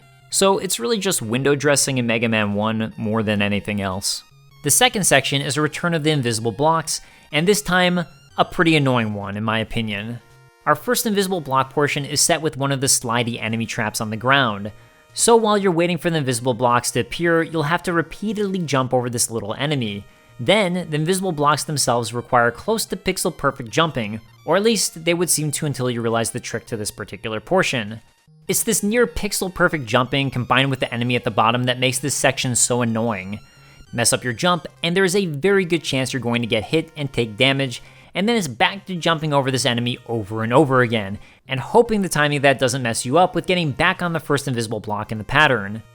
Really, all I'd ask for here is for either the enemy to be gone, or the invisible blocks to not require quite as perfect of jumping, especially in Mega Man 1, where Mega Man is slidey. At least for me, it makes performing accurate jumping a little more difficult, as I don't feel like I have quite as much control over the little guy. Either of these changes would immediately make the screen far less of a nuisance, adding to the annoyance of the area if you die later on in the stage, which, oh, you will die later in the stage. This is the screen you're returning to. Now, the most pixel perfect of the jumps here you actually can avoid. If you're clever and wait, you can actually skip that block in the sequence and have a far better time. So that would be the one saving grace of this screen. To be clear, I don't mind challenges. At all. That's why I love the Mega Man series. They're full of fun challenges. But it's a delicate balance when you have a game that's challenging, of balancing it in a way that still manages to feel fun and not just frustrating or annoying. That line will be different for everybody, and this particular screen crosses that line for me, when I'm not using the sequence break. The next screen gives you yet another far longer invisible block pattern. Again, there's a slidey enemy, however this time there's a safe area you can rest on, which gives you a chance to read the pattern of the blocks without constantly reacting to an enemy on screen. In doing so, you'll probably be able to spot the sequence break of these invisible blocks and skip the vast majority of them. I will say, my first time playing the game as a kid, I definitely didn't know this, as why would I? And attempted miserably to do the entire thing. Now that I know the sequence break though, it's something I've never forgotten exists, and I never do the full invisible block sequence. Even outside of that, I find this invisible block sequence more bearable than the last one, and that's in big part because of the fact you're not constantly standing on the enemy trap section and can return to safety if you mess up. Finish the invisible blocks, and we make it to the third and final section of the stage, and the one that makes this stage such a nightmare. Here we have little flying enemies who you can jump on top of to travel across a bottomless pit. The thing that makes them so difficult is that they don't seem to have a set pattern for how they travel around, making it so you can jump to one expecting it to come within range of your jump, or already be in the range of your jump, when it will suddenly decide to turn and fly away, leading you to jumping into an endless pit. You can also jump on one and seem to get stuck, as the next one in the sequence will decide not to come into jumping range.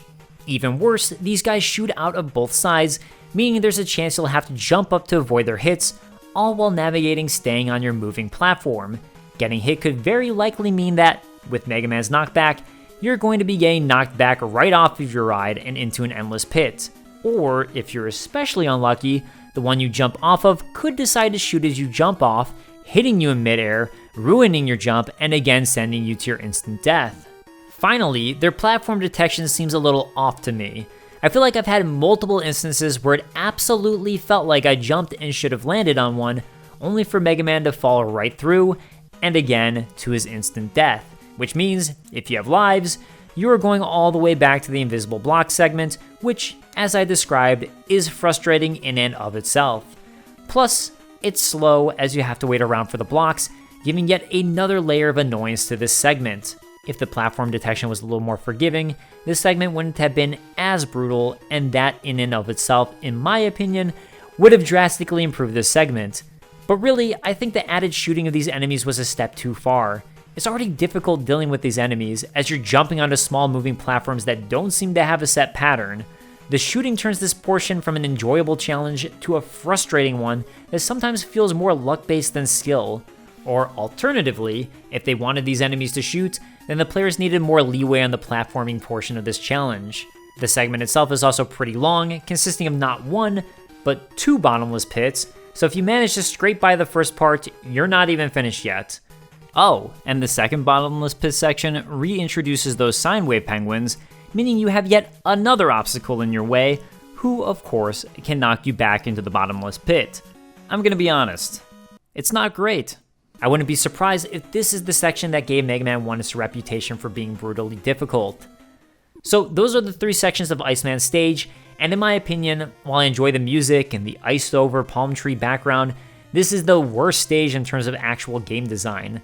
While this is obviously subjective, thinking about it, this actually might be one of my least favorite stages in any of the Mega Man games. The only saving grace is that it's fairly short. But if you disagree with me, I'd love to hear it. It would definitely be interesting to see some Iceman defenders in the comments. Now, something that fans of Mega Man 1 might have been shouting at me was one element that I didn't mention, which will make the stage far, far easier. And that is the M ability we obtained in Elec Man Stage. Aha! My order wasn't so bad after all. You can use the M ability to completely bypass the invisible blocks if you want, but it's not something I'd recommend as you need to save that juice. More importantly, as M creates platforms as long as you'd like, you can use it to entirely bypass the third section of the stage by creating platforms above the infinite pit and just running across. Although, I found out the hard way that you can actually jump to your death in this stage if you go too high with them, so that's a thing. I suppose you could argue that this makes it okay to have the segment as brutally difficult as it is, as there's an easier way out for clever players who want it. I'm not convinced though. I think in theory it's fine to have these types of sections, but I still think it could have been designed better.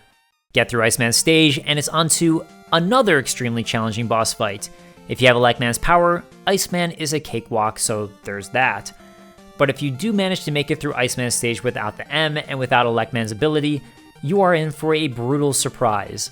Iceman shoots at players in an incredibly obvious pattern.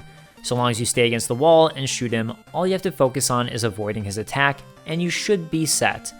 Only thing is, there is very little room for error, and his ice attack hurts you for a decent chunk of your health.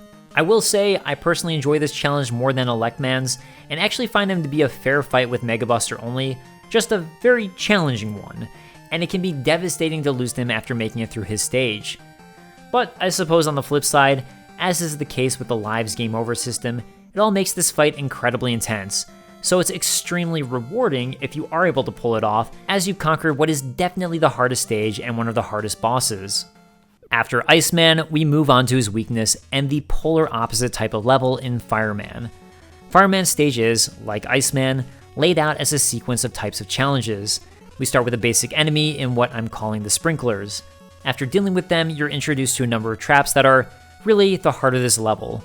Lava, which is this level's version of an infinite pit, fire pillars, where a pillar of fire will raise and lower, creating a temporary obstacle you'll have to avoid, and flame enemies, who shoot up from the lava and then slowly come down. You can actually shoot and kill these guys, which makes them more forgiving, as you'll also be able to get item drops from them. In theory, I think they make a nice type of obstacle in that when they shoot up, you'll have to pay attention and not jump over a pit, and them falling from the sky gives you another thing to watch out and avoid. But I feel like I've had them fall on me in unavoidable patterns before, which is really the only negative I can think of. The lava pillars have a nice additional touch to them in that if you have Iceman's ability, you can actually freeze them and use them as a platform. For the most part, this level becomes a pretty straightforward mix of these obstacles, but there are a few problem areas I'd like to point out. One of them is a couple screens past our first introduction to these obstacles, where you'll find flames that shoot out on and off in a pattern similar to the electric shooting out at Elec Man Stage. The only problem here is, unless you have M and take an alternate path, the main path's first flame is almost unavoidable. It's not, but it's a weirdly difficult jump to make without taking damage. Similarly, during the second half of the stage, there's an obstacle introduced that sees lava shooting down a path in waves players will need to avoid. The only thing is, just like before, unless you have M and can create platforms around this, getting hit by the first of these is almost completely unavoidable, and the second one is a little more possible, albeit still super difficult to pull off. I say almost completely unavoidable because when capturing footage for this video, I actually managed to avoid getting hit by both of these. That said, I'm still not a fan of them and find them to be unfair, as they're traps that feel almost impossible to avoid, even if it doesn't kill Mega Man and only takes a portion of his health. Yes, you can grind for health before and after due to the item drops, but that isn't a good solution in my opinion. I'm more forgiving of unavoidable damage in other games, like RPGs, but in a game that's all about reacting to enemies and platforms and testing your memorization and fast twitch skills, it feels out of place. Outside these segments, I think the stage is pretty well designed. I don't think anything, at least to me, stands out as particularly noteworthy. So let's talk about Fireman. Up until making this video, I always thought Fireman was a poorly designed boss with no discernible pattern. He fires out at you anytime you shoot, and it seems like any time in general, all while also creating little flames underneath you. Luckily, if you have full health, Mega Man can pretty easily tank him, and if you constantly shoot him even if you're taking full damage, you'll still win the fight. With his weakness, Iceman, this goes even faster. But rapid firing to tank and win a fight just doesn't sit well as good boss design. You don't have to do much to win, and it always felt wrong to me that you have this unavoidable damage. But I'm happy to report I was incorrect. There is a pattern I never knew to Fireman that I found thanks to Bean1227 on YouTube. In this video, Bean explains that Fireman will attack you if either A, you shoot him, or B, he's too close or too far away from you. And it was this element of B, where he would fire when far away, that made it so I never picked up on the pattern. What this means is, if you go within the correct range, you can follow him and pull off a no damage victory. I've also seen a strategy posted by Coop, where you run into the room, then just shoot fire and jump straight up, and Fireman will never move forward, giving you a cycle for quickly wiping the floor with him. You'll end up jumping over his fire shot and landing back on the ground just as his fire attack under you disappears. While I was able to pull off both of these in testing, and it was nice to discover that there were more proper strats to beating Fireman outside of straight up tanking him, I do wonder how many people really figured out these strategies on their own. I could be wrong, but I highly doubt it's many, and I feel like the pattern, while a pleasant surprise that it exists, doesn't work in practice just due to the fact that the vast majority of players will probably never figure this out. I think Crash Man from Mega Man 2 is a far better example of how to properly create a boss who reacts to Mega Man shooting.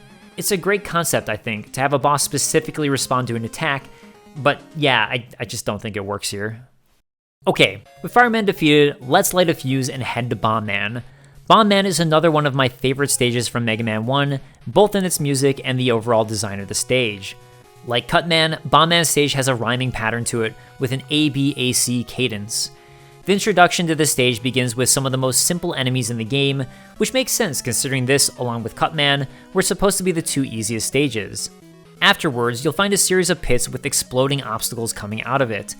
This is actually incredibly easy to avoid, and we see a repeat of this pattern later on in the stage, with the exact same pit sequence and distance, but instead a repeating pattern of two different enemies. It's a nice way to tie together the entire stage and create a different and unique challenge with the same layout. Outside of that, the level is pretty straightforward, minus two specific enemies. The first is Sniper Joe. Sniper Joe holds up a shield and will randomly choose either shoot at the player, leaving him temporarily vulnerable, or jump, also leaving him temporarily vulnerable. If the player tries to run past, he'll relentlessly chase after and do far more damage to the player.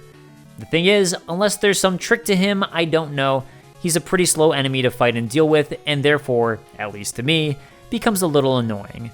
Also, because his pattern of shooting or jumping seems random and his shots are pretty quick, if you're near him, it seems pretty inevitable you're going to take a bullet from him.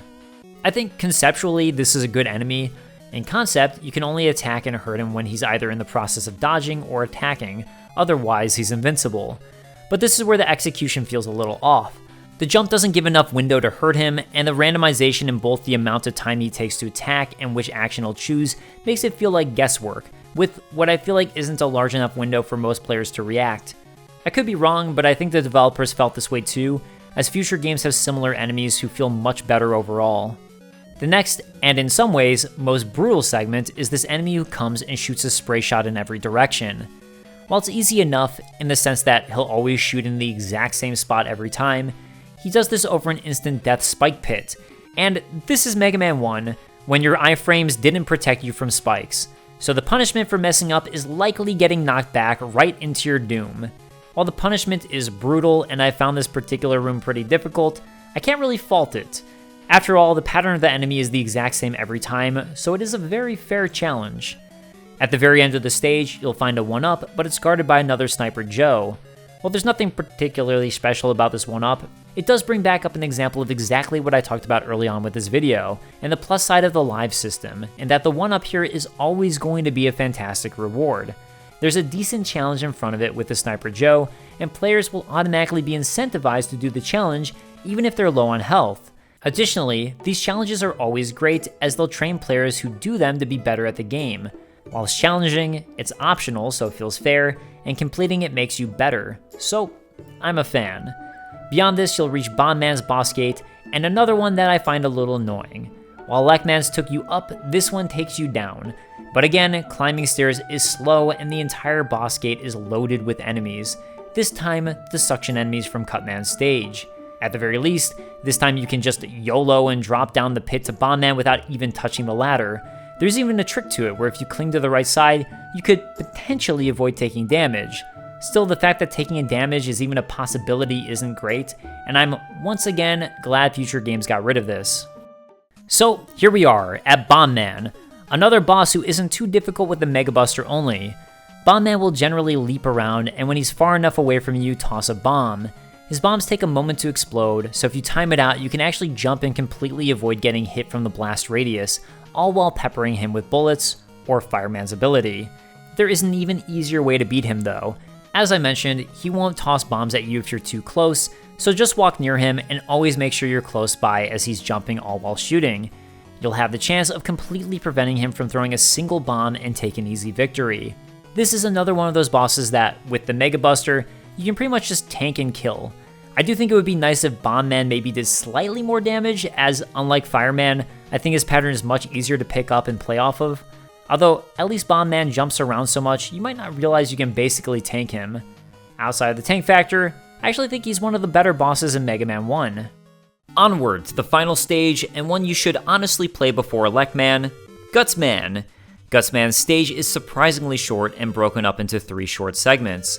The first will see players jumping across platforms that will drop out at certain points. The second sees you battling these construction robots called picket men. And finally, there's a dropping sequence. While the stage is short, to me, it falls under short and sweet, and I actually really like the stage and think of it as one of my favorite Mega Man 1 levels. To me, one of the design philosophies I really love around the Mega Man games is these short and sweet levels. They don't have to be as short as Man Stage, but I do think of the shorter level length as part of the charm of the games, especially with the live system. The stages never wear out their welcome. It's an issue that some of the later games have, and while Mega Man 1 is certainly flawed, this is one element that I personally find to be a perk of Mega Man 1.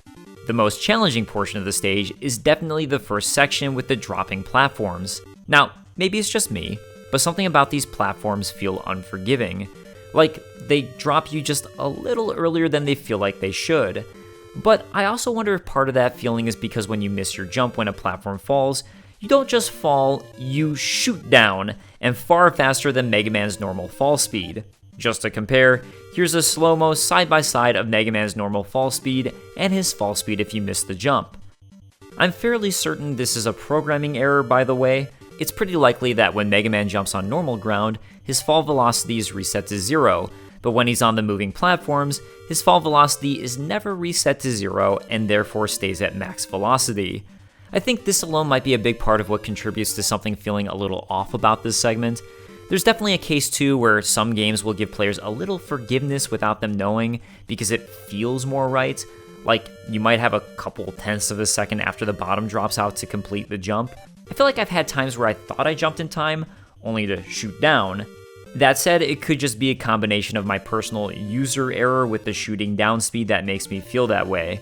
All of that out of the way, I really like that the devs chose to put this challenge first.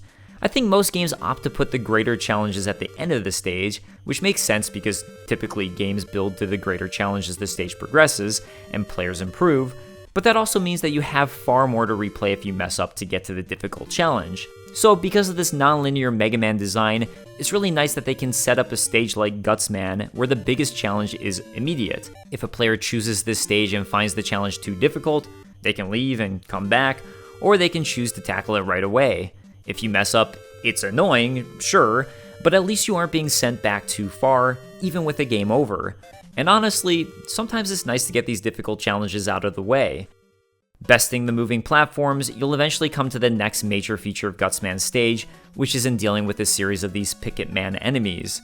This is another one of those really well-designed elements of Mega Man as a whole, and shows the power of the general game design philosophy. Each Picket Man is a one-off battle, but the thing that changes each time is the stage layout. It's a nice way to ramp up the difficulty of an enemy, and as this enemy is a little more complex than a basic enemy, a nice sequence here.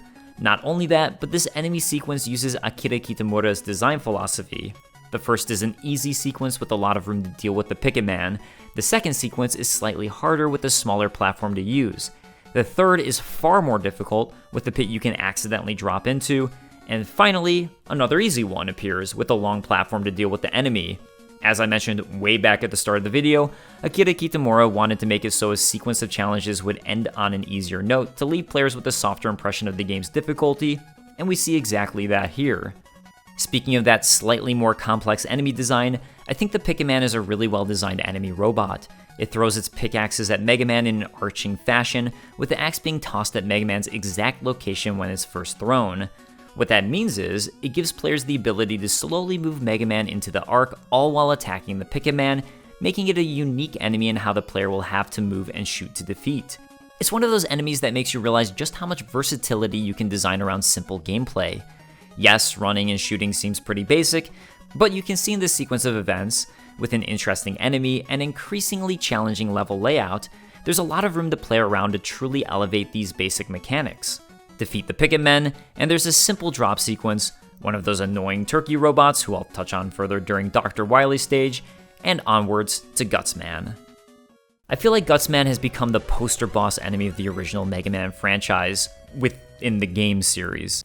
Future games like Mega Man 7 heavily feature Man. He makes cameos in Mega Man 8, both in its intro and as little toys in Man Stage, and he's also shown up in a number of other games. As far as the boss battle goes, Gutsman will jump and when he lands, shake the ground so much it briefly stuns Mega Man. Other than that, rocks will drop into his arms which he'll toss at Mega Man that the player should be able to avoid so long as they didn't get stunned. It's a simple design, a simple pattern, and in my opinion, one of the better boss designs of Mega Man 1. The only thing is, in testing, and I didn't realize this as a child, so long as you have full health, you can literally just stop at the boss gate and shoot, and kill Gutsman while taking his attacks. So maybe he should have hurt you for slightly more damage to negate this. I guess to be fair, I had no idea if this was possible until just now while I'm writing this, as I decided to load up a game and test it on the spot of writing this video. Another thing I think is worth pointing out is that his weakness is Bomb Man, but because Bomb Man's bomb attack has a delay before exploding, and Gutsman jumps around, there's a good chance your bomb might entirely miss Gutsman.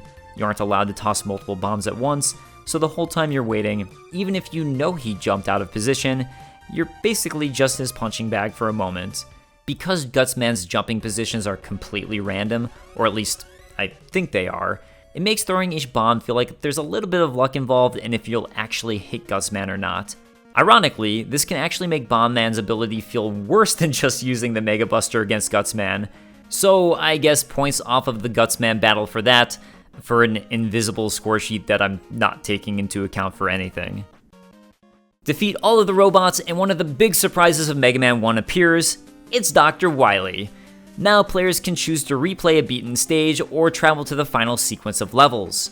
While many of the classic Wily features, like its map, would come in Mega Man 2, Mega Man 1 does have Wily do his eyebrow raise and then enter his flying saucer, with both of these features remaining constant. It's also nice that he gets a special sequence here as it makes the following stages feel more important. And this is when I usually stop playing Mega Man 1. Once you reach the Wily stages, you'll suddenly reach a linear sequence of stages. The idea being that now Mega Man has every ability, so the developers can not only make the stages and bosses harder, as they'll know players have beaten all of the normal stages, but also require Mega Man to use his newly acquired abilities. I don't know if it's the difficulty or the linear progression, but I never tend to find these levels as enjoyable as the normal levels of the game. On top of that, from a replay standpoint, the Mega Man series has always been a game series I love picking up and replaying for 5 to 30 minutes. A big part of that is because each time I play, I can have the tailored experience I want. Do I want to go to Bubble Man today? Or maybe I'll visit Crash Man. Maybe I'll head over to Spark Man because I love the level's music, or chill at Hard Man Stage since I like the background. But from a replay standpoint, Wily Stage doesn't do that, and you're stuck in a linear progression. From a design standpoint, I'm totally cool with this. There's nothing wrong with you having a non-linear progression to start your game, and then funnel players into a linear progression for the finale. I mean, hell, that's what my buddy and I are planning on doing for our game. But it is worth noting the potential negative aspect to it. I think another thing that hurts Mega Man 1 is that I just don't think these levels are particularly well designed. So let's start with the first one, and as I promised, Turkey Robots. I mentioned them when I talked about Cut Man Stage and how their jumping is unpredictable, and players don't really have enough time to react to if they're going to do a high jump or low jump. It feels like a leap of faith, and because these enemies take off 1/3 of your health if they touch you, they're a brutal enemy who feel totally unfair. So, guess what the first Dr. Wily stage decided to do? 3 turkey robots in a row. So if you decide to just run through and risk it, you can be totally screwed. It's worth noting that these robots aren't weak to anything. I mean, I looked it up, and technically they're weak to Gutsman's attack, but you won't have access to use that here. And in reality, the attack doesn't really do much of anything from when I tested it. The electric beam is slightly faster, but not much. So, because they're bullet sponges, it doesn't work to run away and attack them, especially thanks to another quirk of the early Mega Man games, which is that enemies respawn based on when Mega Man enters the screen area they'd start in. What I'm referring to is, in the NES Mega Man games, enemies spawn once when Mega Man reaches a certain point in the screen. If the game detects they're alive, they'll never respawn while Mega Man is on that portion of the screen. However, if an enemy is killed, if Mega Man once again returns to the point in the screen where they were spawned, they'll spawn once again. While this quirk means that enemies infinitely respawn, you could also use this quirk to despawn enemies, as in Elec Man Stage, where I'd always use this trick on these slidey enemies here. I'm not sure if this was intentional or if it was due to memory limitations on the NES. I'm assuming it's the latter, Although an interesting thing about this respawning and despawning in Mega Man is that, while it means you have to be cautious about returning to areas where you'd cleared enemies, it also means that you can farm for enemy drops you want, which will usually be health. Back to the turkey robots, I think all they needed was a bit of a tell if they were going to do the big leap or short leap, with the length depending on how difficult the devs wanted the enemy to be. And the turkey robot would be completely fine. In fact, later Mega Man games, like Mega Man 3, actually reused this exact same enemy idea, but at least in my opinion, corrected the flawed design. But this is Mega Man 1, where things are a little rough around the edges. And as it stands, I'm not a fan of this stage intro. Conceptually, the idea is fine. Throw these super powerful enemies outside the castle to guard it. It's just the enemy design itself is flawed. Next up, 2 areas that require enemy abilities. First, you'll need Gutsman to enter Wily's castle from the outside, which I don't know if I like using the ability for this as it feels like a waste, but at the same time, conceptually, I think the idea behind it is super fun. It's like, now that you have this ability, you can literally tear the walls apart to enter his fortress. Next up is a return of the Flame Pillars, where clever players should hopefully learn to use Iceman's ability in order to progress. This actually is possible to do without the ability, but fairly difficult to pull off, especially without taking any damage. This is yet another spot I think could be improved. I like the idea quite a lot, but the execution is a little frustrating. Because you're shooting your ice beam and it goes through the walls, what happens a lot of times is you can end up freezing one flame in the correct spot, but a later flame in the wrong spot, blocking your path and have to wait to try all over again. This isn't broken, but it feels like a bit of luck, and the stopping and waiting feels a little tedious. I think if, instead, the area was opened up a little and the player was required to freeze the flames to proceed, one flame at a time, without a flame getting too high to block the path, they still would have had the same idea here, but with less tedium. I suppose, given the player needs M to complete this stage, it would make some players choose to swap to M, which could be an issue, but they might still do this as the challenge is currently designed, granted it's not the optimal strategy. After a pretty straightforward break where you can fill up on health, it's back to a couple more challenge screens. The first of these is pretty cool. It utilizes the fact that shooting these missile enemies creates an explosion, all while Mega Man is navigating over a couple spike pits.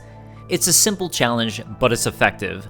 Afterwards though, we're back to my favorite enemies in the game, the moving, shooting platforms from Elec Man Stage. This time, with the added challenge of having spikes not just below, but also on top. Once again, it's not great. You can still use M to help you out if you need it, and at the very least, if you die, the respawn point without a game over is only one screen back.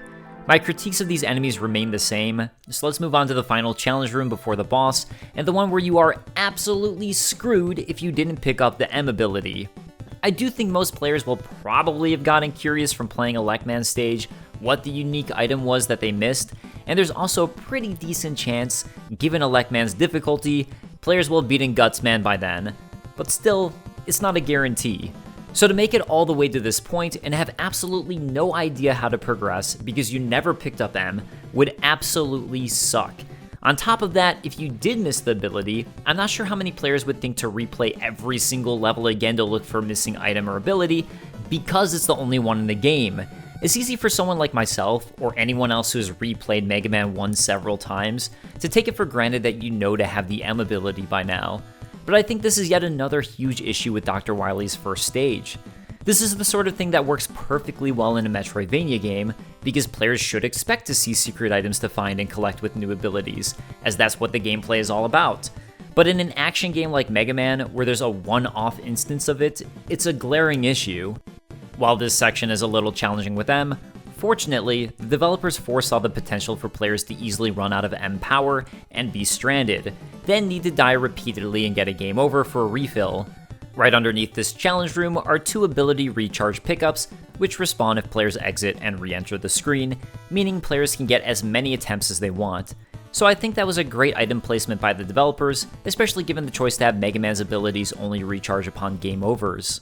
After all of this, players will reach a screen which serves as a new checkpoint, and one of the most infamous bosses of the Mega Man series, the Yellow Devil. I think this boss has famously become known as one of the most challenging bosses in all of video games, or at least that used to be the case before From Software came around. He'll break apart into tiny little globs that Mega Man will have to avoid as the globs travel across the screen and reform. The thing that makes the boss especially challenging is that an eye will then form, attacking Mega Man, while also being the only opening for Mega Man to actually hurt this boss. And Mega Man will only be able to hurt the Yellow Devil once per transformation. What it results in is a very long, tedious showdown where players will end up memorizing every single jump they'll need to make and pray that the eyeball doesn't form in a spot Mega Man can't hit. Oh, great. There it goes again. And that's another annoying quirk of this boss, the fact that sometimes the eyeball will form in a place where most attacks can't hit. But maybe, just maybe, it'll clue players into the fact that the Yellow Devil has a different weakness. Aha! In fact, the Yellow Devil is weak to Elec Man's electric attack. Whereas the Mega Buster deals 2 damage to the Yellow Devil, the electric attack deals double the damage, taking off 4 hits per attack, meaning you can slice the amount of time it'll take to defeat this boss in half. Not only that, but the range of the electric attack's beam is far greater than Mega Man's Mega Buster, allowing Mega Man to now even hit those annoying out-of-range places for the Mega Buster, even further reducing how much time it will take players to defeat this boss. So, all of that said, while I initially said the boss is infamous for being hard, and while I said the fight can be tedious, I actually like this boss fight.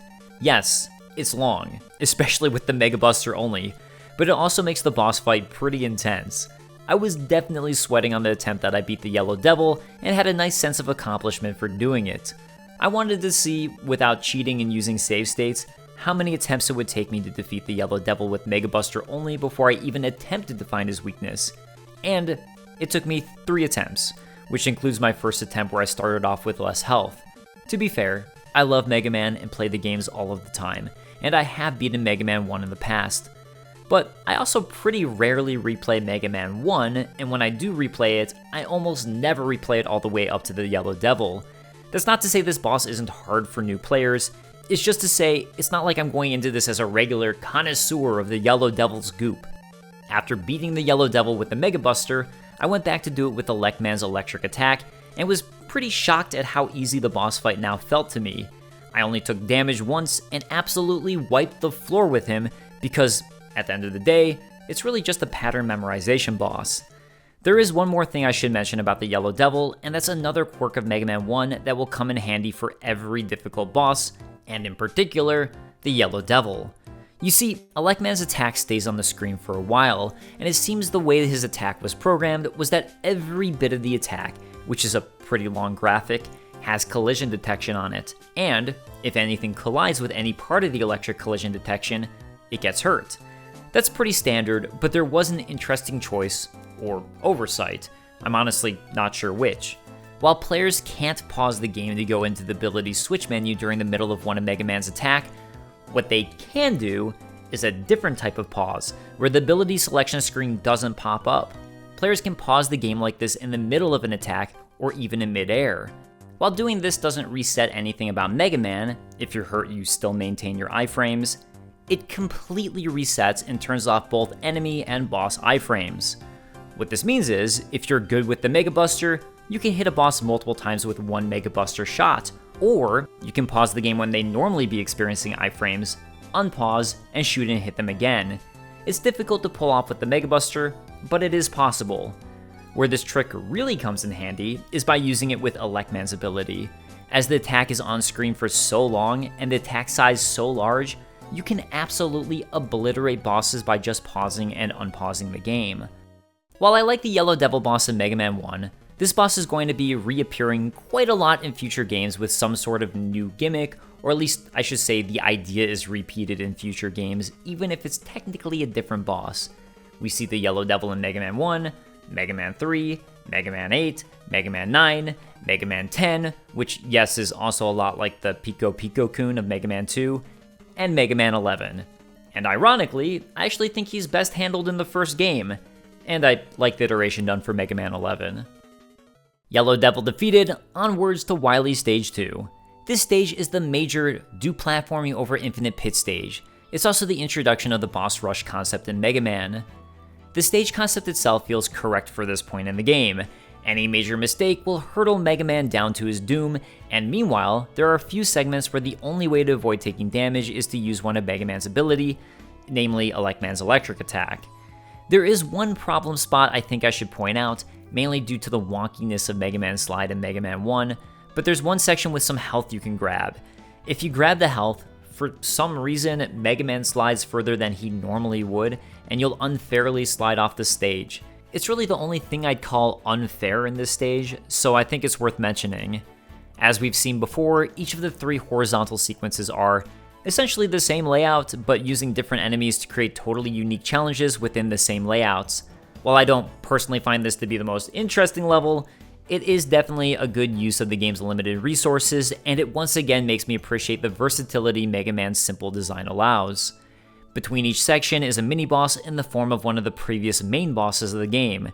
You'll once again face off against Cutman, although notably his Gutsman weakness is gone here, which is an odd choice, and the room itself is 2 blocks smaller than his normal boss room, making the fight more difficult than before. Because the boss room is now flat, it also creates its own new challenge from before. I don't really mind any of this, he's still a pretty easy boss to beat, but it is an interesting choice I wanted to note. We also see the same changed boss room layout with the next boss you'll reface off against, Elec Man. With Elec Man, in particular, I think this makes the boss fight much more challenging, although he still gets shredded to pieces from the Cutman ability. I'm not the biggest fan of boss rushes in general, and I don't really think these fights add much to the stage, personally. I'd much rather play the stage's unique challenges and move on to a new boss, but I do know there are boss rush lovers out there. That said, even if you love a good boss rush, I think the bosses being interspersed throughout the stage kinda ruins that.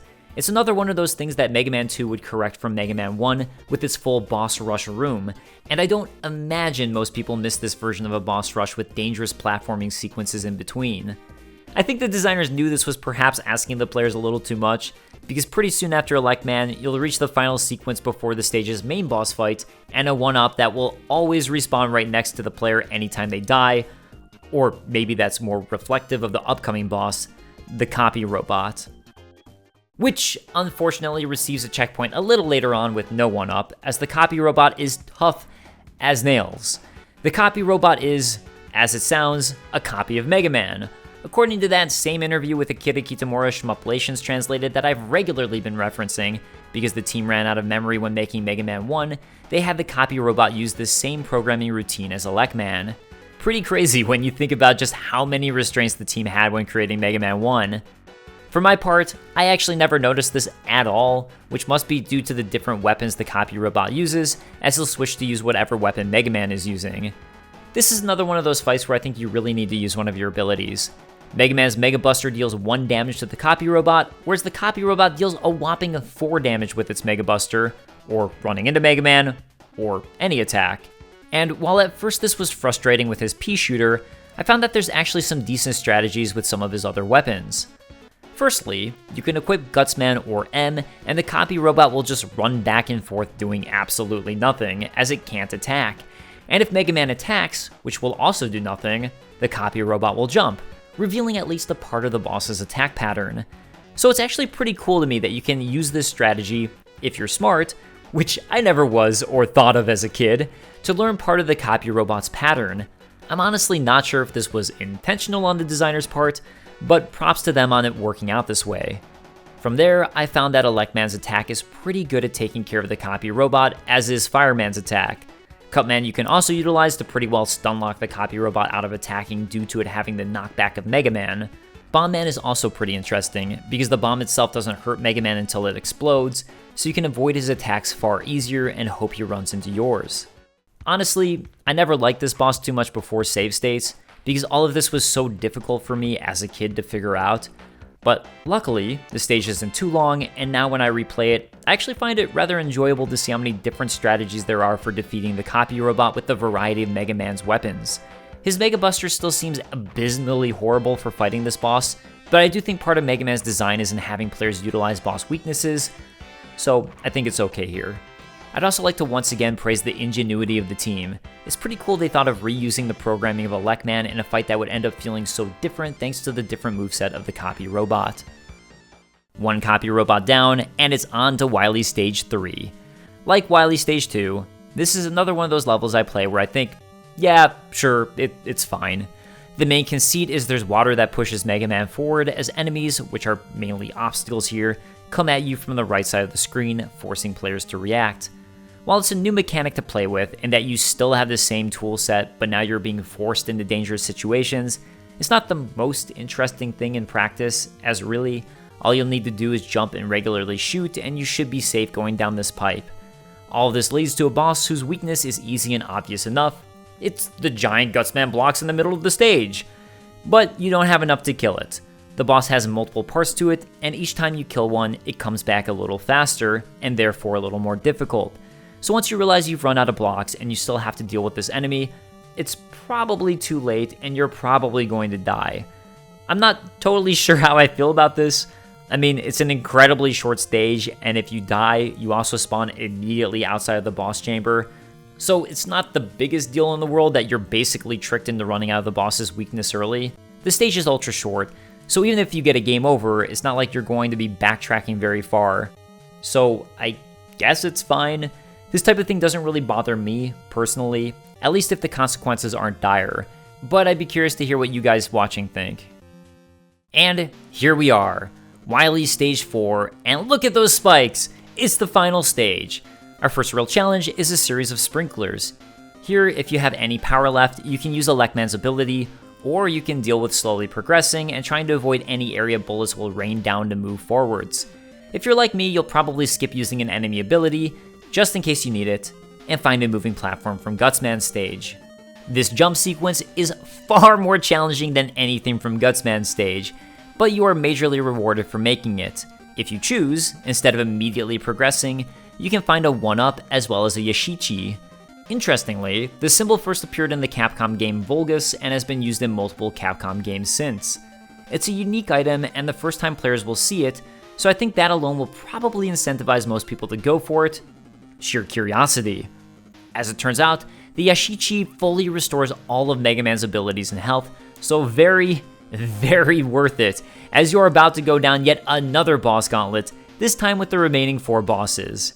You'll fight Bomb Man, Fireman, Iceman, and finally Gutsman.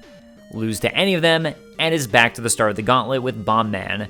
So, not the worst punishment, but like before, this boss rush in the middle of the stage isn't my favorite design.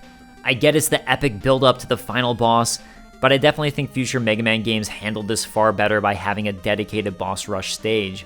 Not only that, but in Mega Man 1, you won't recover any health after defeating a boss, so you really have to play at least decently against all of them if you'll want to progress, or because it's unlikely, in my opinion, you'll know Fireman's pattern, you'll probably take a ton of damage against him specifically, and need to do well against the others if you want to survive.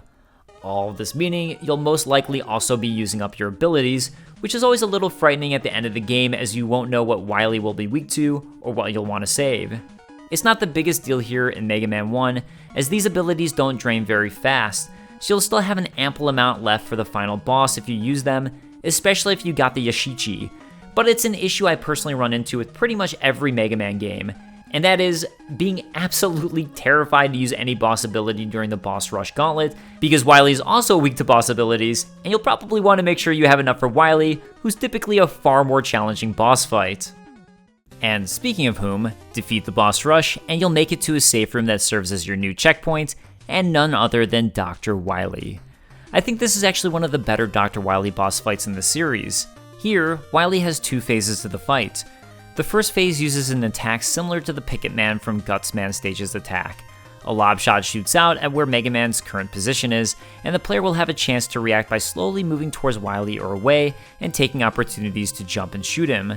It's a nice way to incorporate an attack pattern from a previous enemy, but make it more challenging, as you now have to jump to hit your enemy, and Wily Phase 1 won't die as quickly as a Picket Man, and ramp up the stakes, as it's now just the first phase of a boss fight. As many video essayists and designers will talk about, a key to a good boss fight is incorporating things that players learn throughout playing the game for one final test, and this definitely feels like that. Wily Phase 2 is a little more challenging as energy balls will shoot out in a circular pattern. While the pattern is difficult at first, this one can also be learned and exploited to make it fairly easy to avoid taking damage. I like that while the fight is difficult, it doesn't feel like an impossible challenge. Wily can be beaten with Mega Buster only, and again, this doesn't feel like an impossible task, but players can also use their boss abilities here to help out. Fireman will wipe the floor against Phase 1, and a number of abilities can help make Phase 2 easier. This is also fitting as the boss abilities are a major factor to Mega Man, so having Wily weak to a combination of them is the perfect way to utilize the game's final boss. It's just a shame that, like the main bosses, your first time fighting Wily, what boss abilities he'll be weak to and when in which phase will be a total guessing game, and I think that's really the only major downside to this design. Beat Wily, he'll beg for forgiveness, and you'll be treated to a nice credits scene of Rock running back home without his Mega Man outfit on, and returning home to roll. A nice little thing here for those of you who never played or beat Mega Man 1 is the start of the song that plays during the credits sequence is the same song that plays during the start of the intro to Mega Man 2.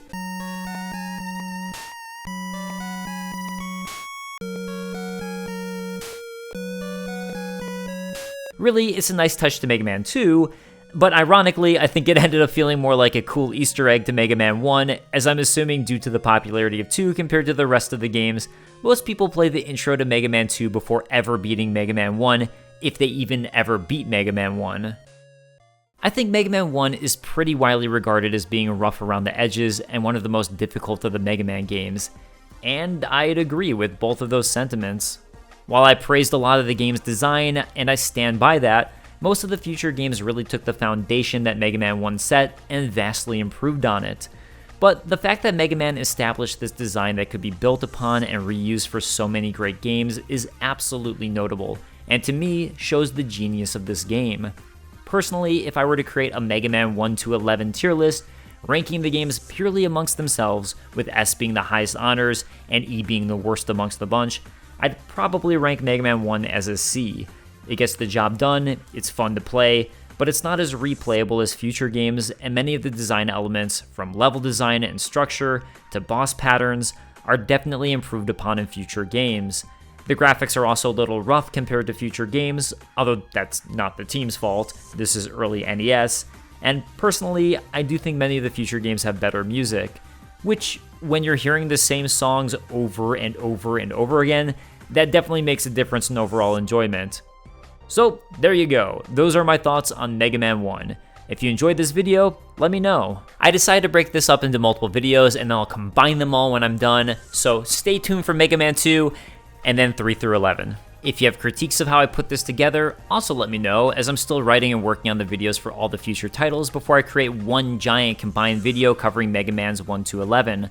If you're at all curious about my game I mentioned a few times that my buddy and I have been working on, we posted an alpha build trailer to our company account, Ophidian Interactive. It's in the very early stages. Right now, backgrounds are just placeholders we found. I promise they'll look better when Alan, who's doing all of the art for the game, actually takes it on. And while the tile set is his original tile set, we haven't properly drawn most of his tiles on yet. It's just auto laid out right now by Tiled so we could quickly work on stage design and enemy placement. Really, we wanted to show what the general gameplay of our game is, which we've been working on for a couple of years now. Our main character, Busby, and all the enemies, the tools like the doors, environmental details like the bounce do and branches, and the boss you see is completely original art and animation work by Alan, while I've been programming everything in C# and Unity, with a little help from Playmaker for the boss. As you can see, when we first posted our trailer, one of the boss attacks was very much a work in progress, and now you can see how this particular attack should be starting to look and feel. If you're at all interested, we'd love if you followed us on YouTube, Instagram, Twitter, etc, etc. The game probably won't be done for another 4 years at least, I'd estimate, but we'll slowly post updates over time when we have cool stuff to show. Again, thank you so much for watching. See you next time. Peace.